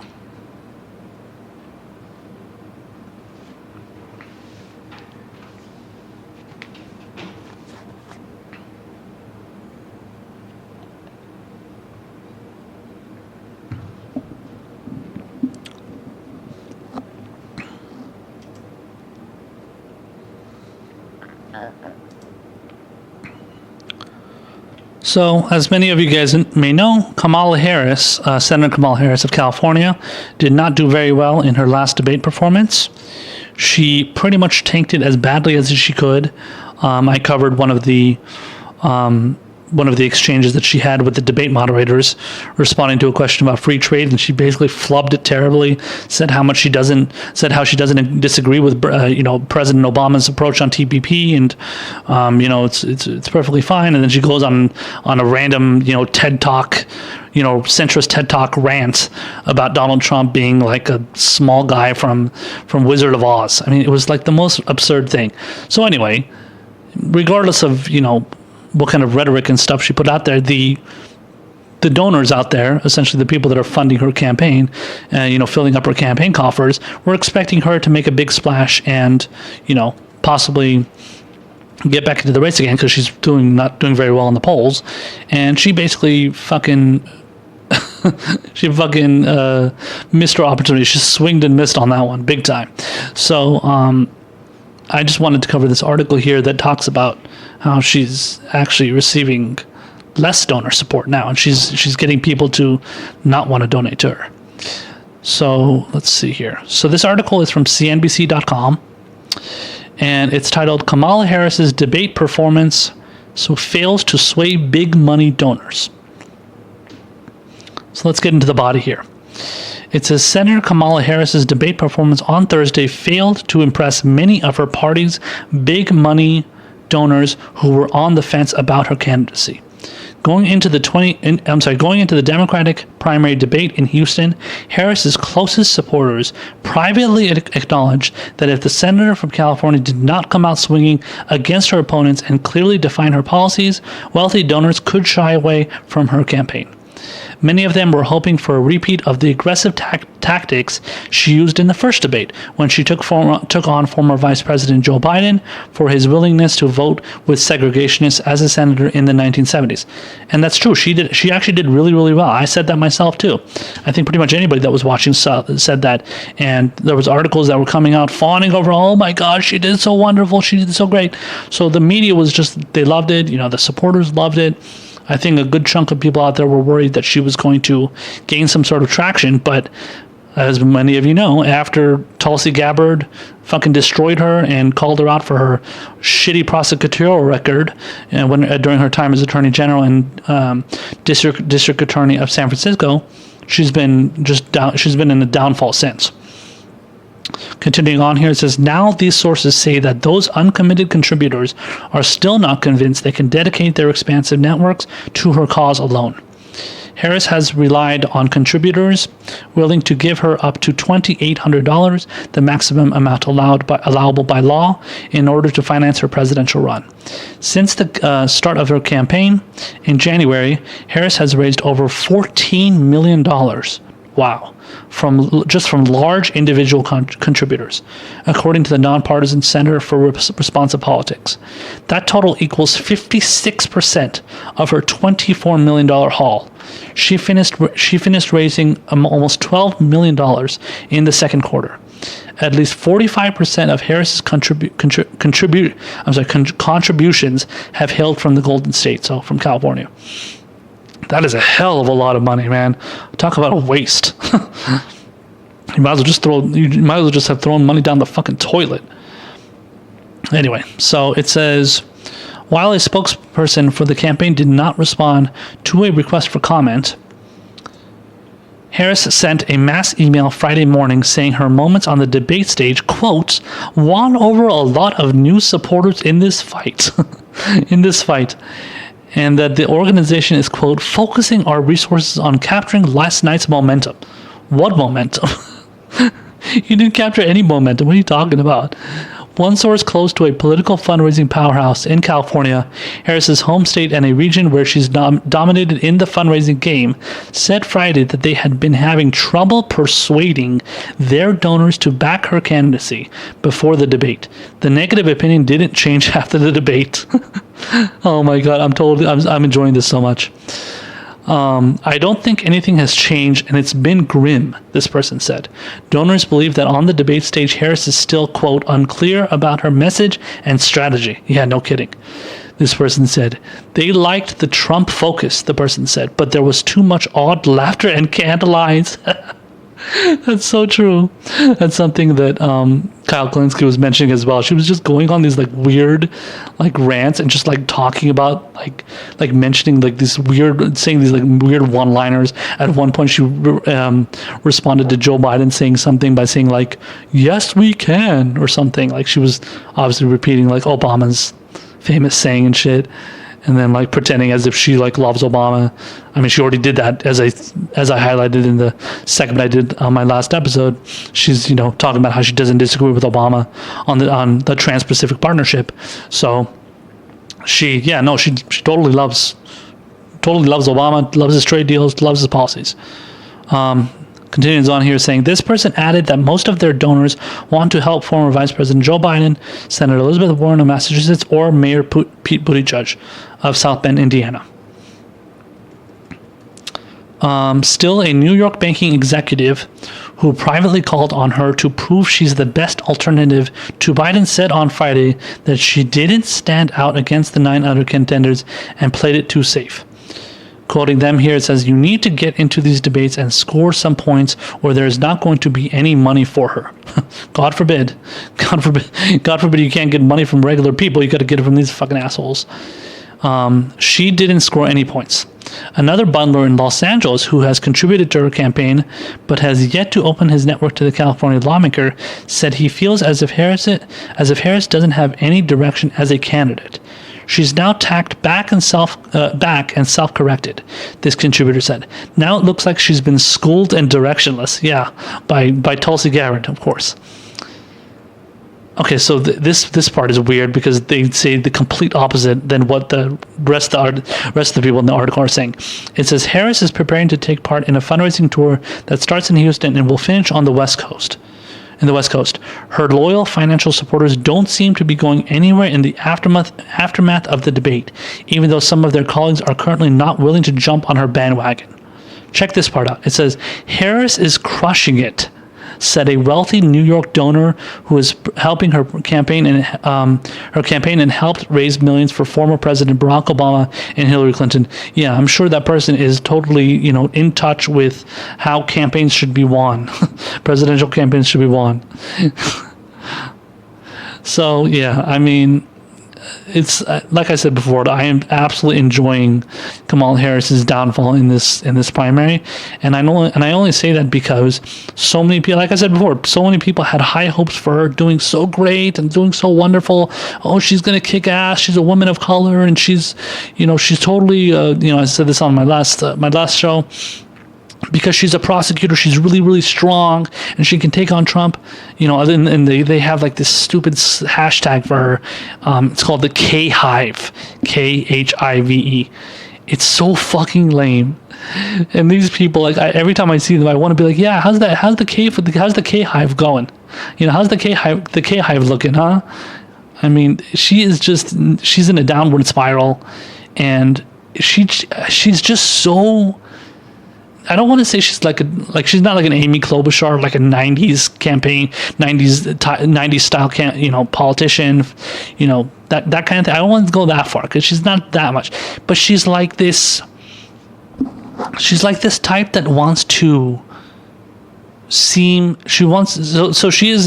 like similar to Klobuchar in the sense that she wants to be like edgy, so she's like faux edgy, and she wants to go out there and pretend like, oh yeah, I can come up with these funny one-liners that millennials and young people are totally going to relate to, and then she goes out there and just says these like cheesy lines, and then she thinks it's going to like totally register with people. So instead of going out there and just putting out policies, so like Bernie Sanders does, so he says, hey, listen, I'm for Medicare for all. I want to help regular people. I want to I want to instill a affordable college, free college plan. I want to get rid of medical debt. I want to raise the minimum wage, give you a living wage. That's what Bernie Sanders does. He's all about policy. But what Kamala Harris does, she just puts out these stupid one-liners and just totally substanceless rhetoric that just doesn't relate to anybody, doesn't get anybody excited for anything. It's just so. It's like you are scraping the bottom of the bullshit barrel. Not even so much bullshit, just like nothing barrel. There's just nothing there. Just empty. It's like it's scraping the bottom of an empty barrel that's just not. You're not getting anything. You're not getting it right. Nobody is like catching on to this and being like, yeah, totally, Kamala Harris. And honestly, if you ask Kamala Harris's supporters why they support her, they're honestly, I mean, I don't know. I don't know. I've probably seen them a couple times, but I don't remember exactly what they've said. But if you were to ask me, and I would tell you what I think they would say, yeah, Kamala Harris is a woman. She's a woman of color. She's an attorney. She's really, she's really strong, and she gives good, gives good speeches, and she sounds really inspirational. And she, she's a young woman. I don't know. She's a Democrat. It's just like all this stuff has nothing to do with policy. Literally, because why it has nothing to do with policy? Because she doesn't stand for anything. Kamala Harris doesn't know what she believes. All she knows that she believes is that I'm a Democrat and I support whatever the Democrats do. So if the Democrats push for a border wall, I'm in favor of the border wall. But I'm not in favor of the same border wall that Trump wants, because I don't want kids to be in cages. That's another thing the Democrats say. They don't want to keep kids in cages. That's the position they want, even though they're still in cages, and they don't even put protections for the immigrants that are being detained and the kids that are being kept in cages. So they obviously don't care, but they claim to. So it's just a rhetoric. It's not the actual policy. So it's all about rhetoric for these people. Oh yeah, I support universal health care, even though I'm in favor of a public option, because I don't want to take private insurance away from people.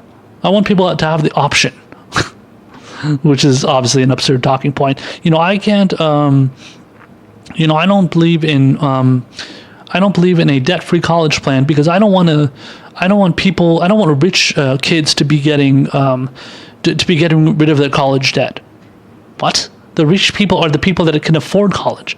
The rich people that are going to Ivy League schools are not going to be getting their debt cleaned out.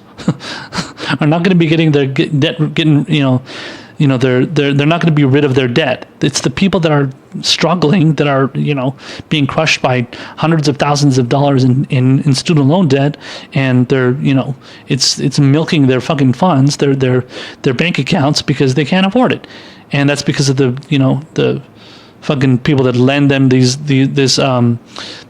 loans, and then they end up screwing them over with high interest rates and everything. Those are the people that are getting screwed over. My point is that Kamala Harris doesn't stand for anything. She doesn't believe in anything. She just believes in whatever the Democratic Party wants. And anything that Bernie Sanders is putting out there, she just believes in some partial form of it, or she claims to, and then she co-ops it as her own and then adds small changes to it, or not even really small changes. She pretends they're small changes, but they're really actually significant changes. And then she says, oh, look, it's the same thing as Bernie, though. It's totally the same thing as Bernie's, but it's better because, I don't know, because I said so, or something, But they don't get into the details, because if they get into the details, especially when it comes to the idea of a public option and, allowing people to keep their private insurers and stuff, which is just... It basically makes more money for the private insurers, but the private insurance companies. Yeah, but when it comes, she just believes in just grifting off of progressives and progressive ideas, and then not offering any kind of solution that's unique or different, And she desperately wants to be president. She desperately wants to be the nominee. She desperately wants to take on Trump, because she wants to be like Hillary Clinton. She has this ego that she wants to, because she's even said, oh, I'm a top tier candidate, and the people that attack me are, they're not top tier candidates, so they want to take my place, referring to Tulsi Gabbard, essentially. And she desperately wants to be president, because she wants to be the next Hillary Clinton, because she wants to go out there and she wants to be this standard bearer for, oh, I'm a woman, strong woman that takes on this sexist asshole, that's a sexist white man that hates women, blah blah blah, I'm not denying that that's the case, but I mean, that's not a rallying cry for anybody. You know what I'm saying? That's only a rallying cry among like the third wave feminists and the faux feminists out there that don't actually care about any real issues, just getting a woman in there that's going to continue doing the status quo and continue keeping the system the way it is and not changing anything. But she's a strong woman. Yeah, that's very, very inspiring. We need a woman in there that's going to keep things the same and keep fucking over regular people while doing it in a very womanly and feminist way. That's what Kamala Harris is, and ultimately she, if she ends up becoming the nominee, which she's not, at this point I don't see her going anywhere. Even when the donors are already realizing, it's fucking, she's in trouble. If the donors are already jumping ship, that's a fucking problem. Let alone the voters. The voters are always going to stay around because they're just sycophants and they love her because they just, they love the personality and they're probably more emotionally attached to that person. But when it comes to the donors, they know, they're like, shit, that doesn't look too good. This person is they're not putting my money, they're not putting my millions of dollars or hundreds of thousands of dollars to good use. So I don't know if I can support this person. They all care about the money. They don't care about the policies. They just care about the person that's going to help them get what they want. Just like I mentioned in the article about, that was written by Ed Rendell, that was calling out Elizabeth Warren for her hypocrisy on big money. He was talking about, oh no, people that give money to the politicians totally care about the regular issues, and they think this person will be a wonderful leader, blah, blah, blah. No, that's absolute bullshit. These donors that give money to these politicians want favors. If you actually think that that's not, like, if you actually think these people are like authentic and they're just like, they totally support this person for like the wonderful policies that they push. No, they want to get favors. And I'm not saying they don't support their policies, but I'm saying they support the policies that benefit them the most, the super rich. It doesn't benefit regular people. Fuck the regular people, because those people are going to want, higher taxes on the rich. They're going to want better healthcare, affordable healthcare. They're going to want, to get rid of the student loan debt crisis. They want to get rid of the influence of the role of the fossil fuel industry, big oil and stuff that's contributing to climate change and global warming. That's the thing that regular people are focusing on, which is why they donate to people like Bernie Sanders and other progressives out there. That's why they like him, not somebody like Kamala Harris or Elizabeth Warren who are going to continue that system. The people that are going to go out there and continue what's going on and just keep doing the same old shit, do the same old fucking dance, Bernie Sanders is not about that, but Kamala Harris, she's definitely about that. And even though she's all up the ass of the, super rich donors and super rich, whatever, celebrity fundraisers, doing celebrity fundraisers, the people that do celebrity fundraisers for her and stuff, even though she's all in that shit, she's still not getting enough support for the people that truly believe in her, because she's a phony. She's a nobody. She's basically an empty suit. And at the end of the day, she doesn't really have anything of substance to offer. She doesn't have any kind of inspirational message to put out there. So aside from what the K-Hive believes, Kamala Harris is pretty much done. So you better get ready to get your girl out of the running, because she's done and over with.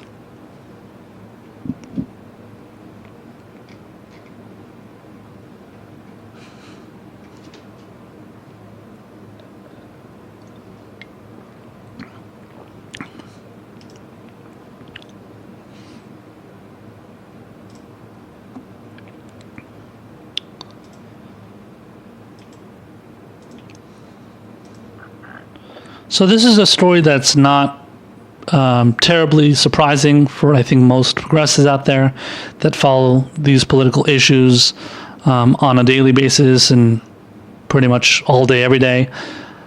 Centrist organizations are basically being infiltrated by right-wing groups, particularly ones that are influenced by big oil and just big oil companies, just companies that are fully invested in destroying our globe and just putting us further into oblivion, essentially through climate change and global warming.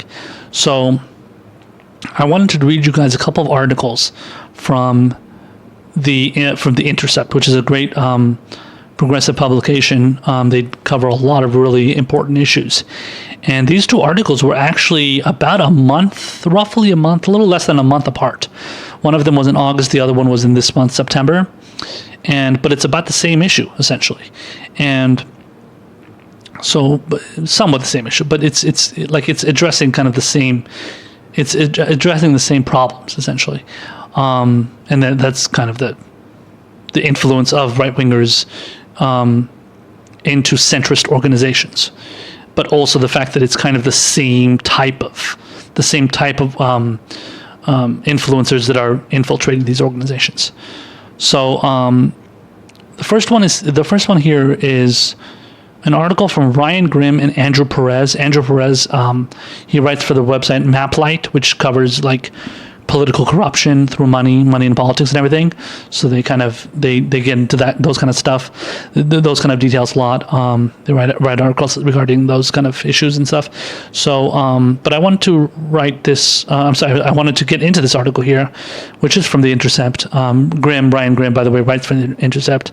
Andrew Perez just kind of teams up with the Intercept sometimes to write articles that are in partnership with Maplight.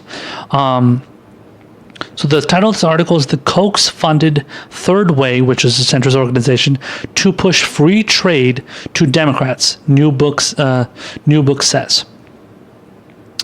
In the fall of 2007, the tide was beginning to turn against free trade, as the ongoing hollowing out of the American middle class was becoming associated with globalization and the offshoring of jobs. Its leading public opponent was the bombastic CNN anchor Lou Dobbs, a proto-Trump whose economic nationalism curdled easily into racism and nativism. Many Democrats, too, were turning sour on free trade. Then President George W. Bush relied on Republican votes to ram through the Central American Free Trade Agreement in 2005. But future deals were looking far more certain, particularly after Democrats seized control of Congress in the 2006 midterms. This was a direct threat to Koch Industries, the sprawling business empire long led by billionaire brothers Charles and David Koch. The fossil fuel giant's business has long been based on importing oil from Canadian tar sands, which it refines as its massive Pine Bend plant in Minnesota. And the opposition to free trade threatened to make that business much more costly. The Kochs desperately needed help with Democrats, so they turned to a reliable partner, Third Way. According to the new book Kochland, written by investigative reporter Christopher Leonard, Koch Industries secretly financed a report by Third Way, a corporate-funded think tank with ties to the centrist wing of the Democratic Party. The report, titled, quote, "Why Lou Dobbs is Winning," and published in November 2007, was written to promote the free trade agenda to liberals.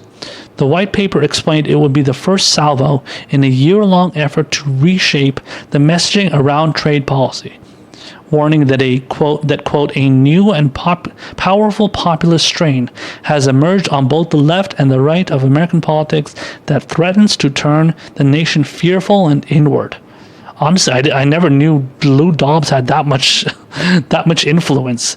I mean, if I remember correctly, Lou Dobbs was much more of a liberal, not a progressive, obviously, but he was much more of a kind of a lefty back in those days when he was on CNN. Okay, let's continue on here.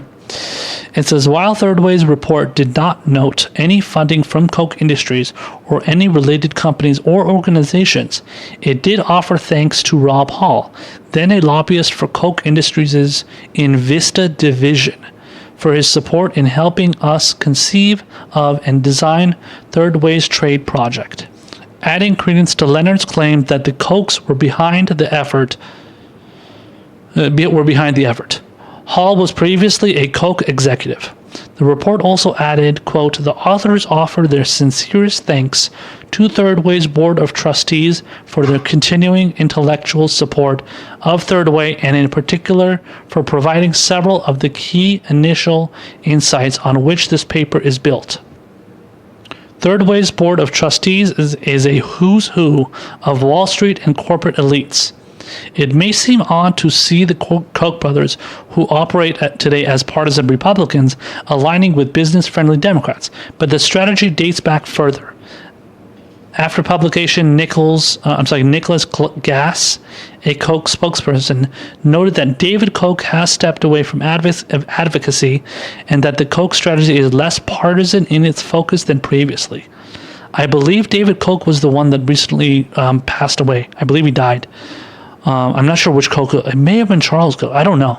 But anyway, yeah, one of them apparently stepped away, and I don't know. I guess they're not as political. They're involved in more like philanthropy and like charity and stuff, apparently. Okay, so continuing on here, it says a 2001 American Prospect investigation noted that Koch Industries was a member of the Executive Council of the Democratic Leadership Council, founded in 1985 by centrist Democrats to combat the left inside the party. Hall, thanked in the report, was a member of the DLC's event committee at the time. Apparently, the DLC, the Democratic Leadership Council, was an organization that was started by, I think, Bill Clinton and some of his people. So they had a big role in making the Democratic Leadership Council, come to fruition and really become a big part of the Democratic Party too, and kind of its centrist ideology and kind of its centrist way of how it led, went into that third way, as they now call it. Continuing on here, it says the paper argues that neo-populists like Dobbs were on the rise because Americans didn't have faith in arguments made by free traders. Polls showed that people believed that, quote, open trade, as Third Way dubbed it, cost jobs, only benefited major corporations, made the U.S. weaker globally, and that trade barriers and tariffs were good policies that protected jobs. The argument on behalf of free trade, the report said, hadn't taken into account the struggles of the middle class.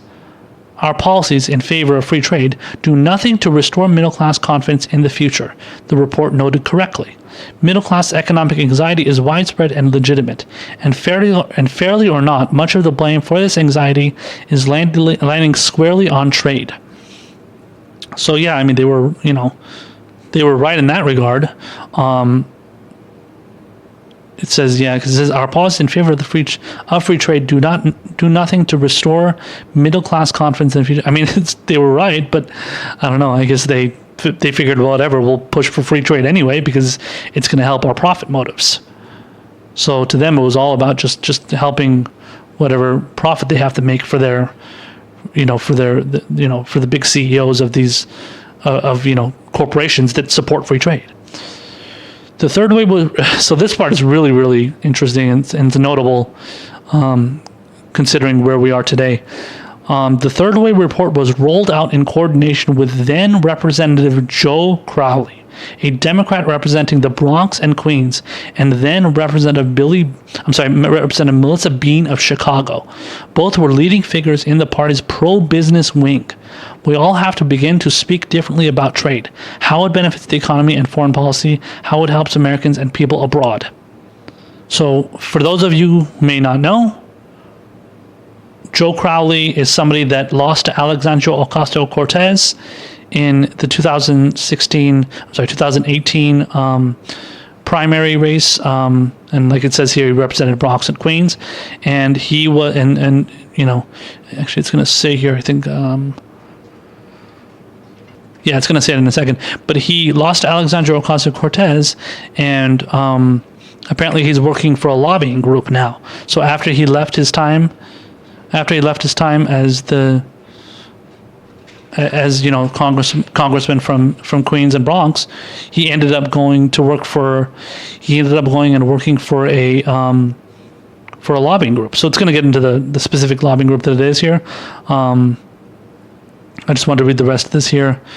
It says the report, which was part of a broader push by Third Way and others to sell free trade policies to Democratic politicians, laid out a series of prescriptions to reframe the debate, and not a moment too soon.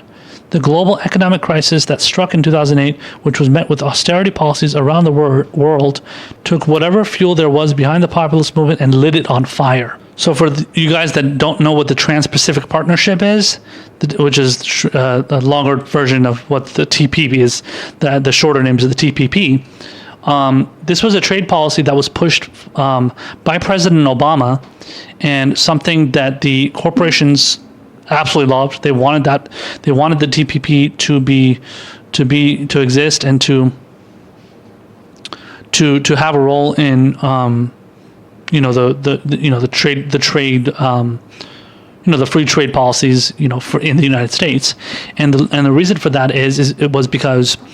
And this is why Kamala Harris said she did not disagree with President Obama's trade policies, is because this was a policy that allowed corporations to sue countries if the countries said that they did not want them to exist in their countries, especially if they were causing problems for, like, let's say, for example, like there was like an oil company or something that was letting out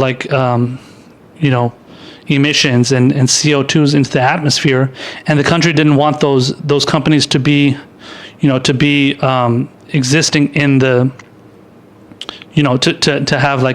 to exist in their country, so to like move to another country, they were those companies were allowed to would actually be allowed to sue the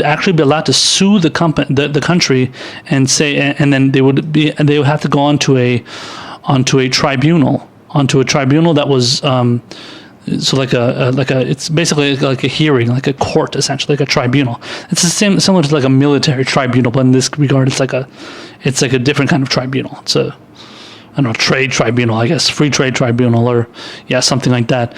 And then they would be able to decide whether that company would be able to exist in that country or not, based on the discretion, based on the discretion of that country. And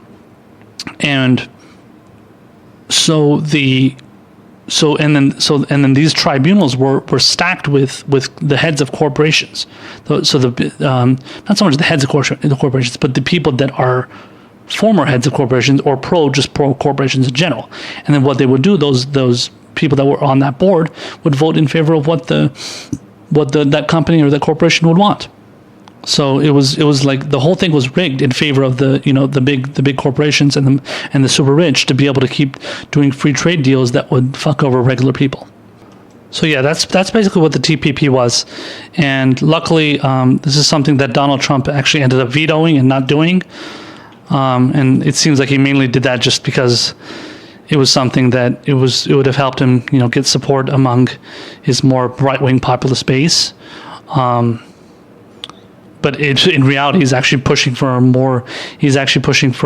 worse version of NAFTA, and even putting a lot of the TPP provisions in that NAFTA. So like a NAFTA 2.0 with TPP style provisions too. So Trump is just a liar, obviously. He doesn't give a shit about, actual fair trade. He just cares about free trade that fucks over regular people, just like Obama was doing. Let me just read the last part of this article here. It says, after losing a primary, this is where it mentions Joe Crowley. After losing a primary to Representative Alexandria Ocasio-Cortez, Crowley is now employed by a lobbying firm and working to pass Trump's renegotiated NAFTA, as I mentioned. Bean, which is Melissa Bean, which is the other person that joined Joe Crowley in pushing for the free trade legislation before. It says Bean recently left J.P. Morgan Chase to become CEO of Mezerau Wealth Advisors. I have no idea who that is. Third Way has consistently warned against the rise of populism on the left. In 2013, the group attacked Warren, warning she would take the party off of a populist cliff. Third Way now claims to have come to terms with Warren and contends there's a greater threat from Sanders' brand of democratic socialism. Yeah, because she's not a democratic socialist, he's the democratic socialist. So obviously they would fear him more.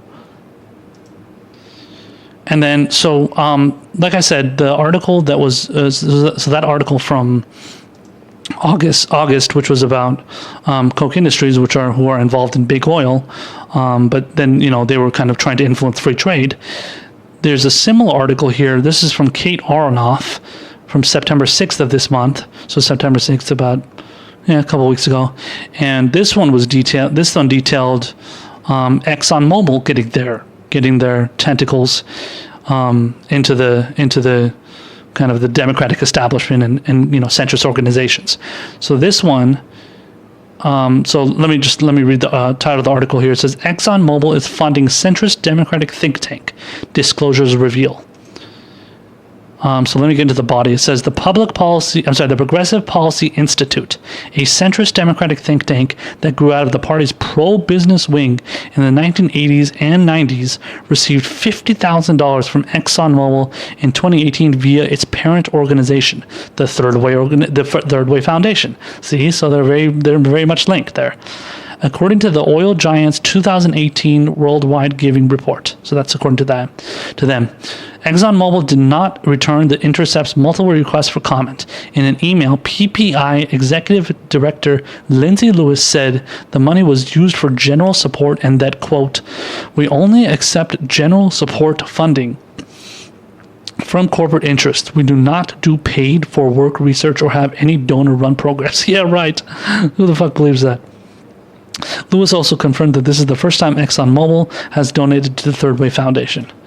Only $58,000 is nothing. Though it's a first, PPI's new donor isn't so dramatic a shift from its fundraising record.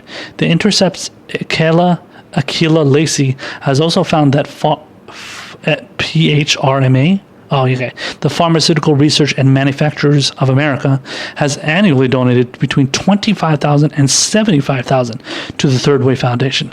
Who's surprised by that?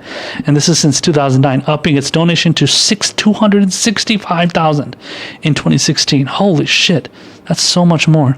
The same year that Medicare for All, which the trade group and PPI both oppose, entered the national spotlight. Donations dipped back to normal levels in 2017, although documents were not yet available for 2018, when the piece was published in late April. In the last couple of years, Exxon has taken up softer messaging on climate than either the Koch brothers or the Mercer family. With business all over the world, Exxon, like every other multinational oil company, is well accustomed to operating in environments where denying the reality of the climate energy outright is politically unthinkable. As climate concerns spike around the U.S., the company is still plenty opposed to environmental regulations and the lawsuits being lobbed its way from climate-vulnerable communities and attorneys generals, who are each calling into question Exxon's role in fueling both the climate crisis and misinformation campaigns about it. Rather than paying people to say that there's no problem at all, it can rebrand as a good faith actor in the climate fight with pay-ins to carbon capture technology, low carbon fuels, algae, and carbon taxes that also conveniently exempt it from some of the lawsuits and regulations it's most worried about. The decades of climate denial Exxon helped fund, and now the Trump administration, have dragged the national debate on climate change so far into the gutter that there are influential liberals willing to give the company credit simply for not denying the science. Wow. So easy to get them to convince those so-called liberals, so-called left-wing, which they're not obviously, organizations to just shut the hell up pretty much. So I just want to read the last few paragraphs here. It says, this all dovetails well with a centrist approach to climate politics that's long sought common ground with industry and harbors both temperamental and ideological opposition to big confrontational proposals like the Green New Deal. The upshot is that they've started to sound a lot alike. Carbon capture, R&D, and carbon pricing, while not mutually exclusive with the Green New Deal framework that the Sunrise Movement, Representative Alexandria Ocasio-Cortez, and others have begun to flesh out, have reliably been wielded as a cudgel by establishment types against calls for more sweeping action. Kurt Davies, founder and director of the Climate Investigation Center, noted that the report indicates the money PPI received was through a corporate grant rather than through the ExxonMobil Foundation. Quoting him, "We have never sussed how these two black boxes of money are managed or doled out. So if you grab the ExxonMobil Foundation's 990s, there are sometimes different descriptions or breakdowns of the funding. But this grant won't be there, he wrote in an email. There is no need for public accounting of such grants, no obligation, but they have seemed compelled to disclose them through the years. So if you guys want to look through more of this article from Kate Arnoff, it's a very good article. It gets into a lot more detail of the corruption that's involved here with these centrist organizations. But man, it's amazing what Third Way is doing. Third Way is one of those organizations that you really need to watch out for. They are so fucking money hungry, greedy, corrupt. Jesus Christ. I mean, the influence that they have on the Democratic Party is just monumental. They have so much. They have so much of their like I said before, tentacles inside of the Democratic Party. They dictate so much of what they put out in their press releases and what policies they push for and what policies they're against. Such as Medicare for All, for example, which is obviously a big one they hate. And they're shameless. They don't give a shit. They just go out there and they just do whatever the hell their corporate bosses tell them. Their corporate overlords and their fucking donors out there. The Third Way has been, I think it was not recently so much, but a few months ago, they were going super hard after Bernie Sanders. This was like before the debates. They were smearing Bernie Sanders like crazy and pretending like, oh, he's such a radical and he's so this, he's so that. And then now like Bernie is gaining tons of steam and they're probably like shaking in their boots right now, as much as they already were back then too. So these centrist organizations are cancer. They're truly a virus, a cancer. They're just like flesh-eating bacteria, man. They're eating away at the Democratic Party more and more and making them even more beholden than they already are to corporate interests. And like I said, like I was reading from the other article, the fact that the fact that they had so much influence just even back in 2007 when George Bush was still president and trying to make the Democrats even more centrist and more business friendly. I mean, it's just, that is not something that that is just not something that's easy to comprehend. It's amazing that kind of stuff is actually allowed. That kind of stuff is actually allowed in the Democratic Party is just incredible, and we can't let it happen anymore. And that's why Bernie Sanders is somebody that will, take a fucking axe, a machete to these assholes, and make sure that their influence is no longer going to be allowed in the Democratic Party. Let alone any other candidates that are able to get in, to be obviously elected to lower houses, whether it's Congress, Senate, whatever. Let alone the people that he has in his administration, everything too. So Bernie Sanders is going to make sure these people are not going to get anywhere with any of this kind of bullshit that they try and pull, because he's not in the pocket of these big corporations. Those organizations are in the pocket of big corporations, but that doesn't mean the president of, the president, let alone the person that represents that party and and that party is aligned with that organization. That doesn't mean that president has to do anything, So Bernie Sanders is not somebody that's going to put up with this. Progressives like myself, other activists out there, whether we're on social media or on the ground or somewhere or doing podcasts, we're not going to settle for this shit. We're not going to allow this shit to continue anymore. It is completely unforgivable and it's not necessary. It's not something we need in the Democratic Party. We need to have literal progressive activist groups and organizations taking part in these kind of these kind of issues and in these kind of situations where we're lobbying for actual progressive policy, actual things that people support, populist policies, things that people want. People don't want these fucking assholes in these corporate, sellouts, having a role in the party, because they're only making things worse. And political novices might not be realizing that, but you and me who follow politics really closely, we definitely notice this shit. We know what's going on, so we're not stupid. I know I'm definitely keeping up with this kind of stuff, and I'm not somebody that's going to take kindly to laying down and letting these fucking people infect our system any more than they already have. So if they want to bring it, they can bring it, but we're gonna take them on, and we're gonna make sure to walk them over to that guillotine and make sure they're gonna be off with their heads, metaphorically speaking, not literally. But we're gonna make sure we're gonna cut the head off of those big corporations that are not only the big corporations that are influencing the groups, but the groups that are that are corrupted by those people, by those big corporations, and that continue to be the standard bearer for neoliberalism and centralism and corruption.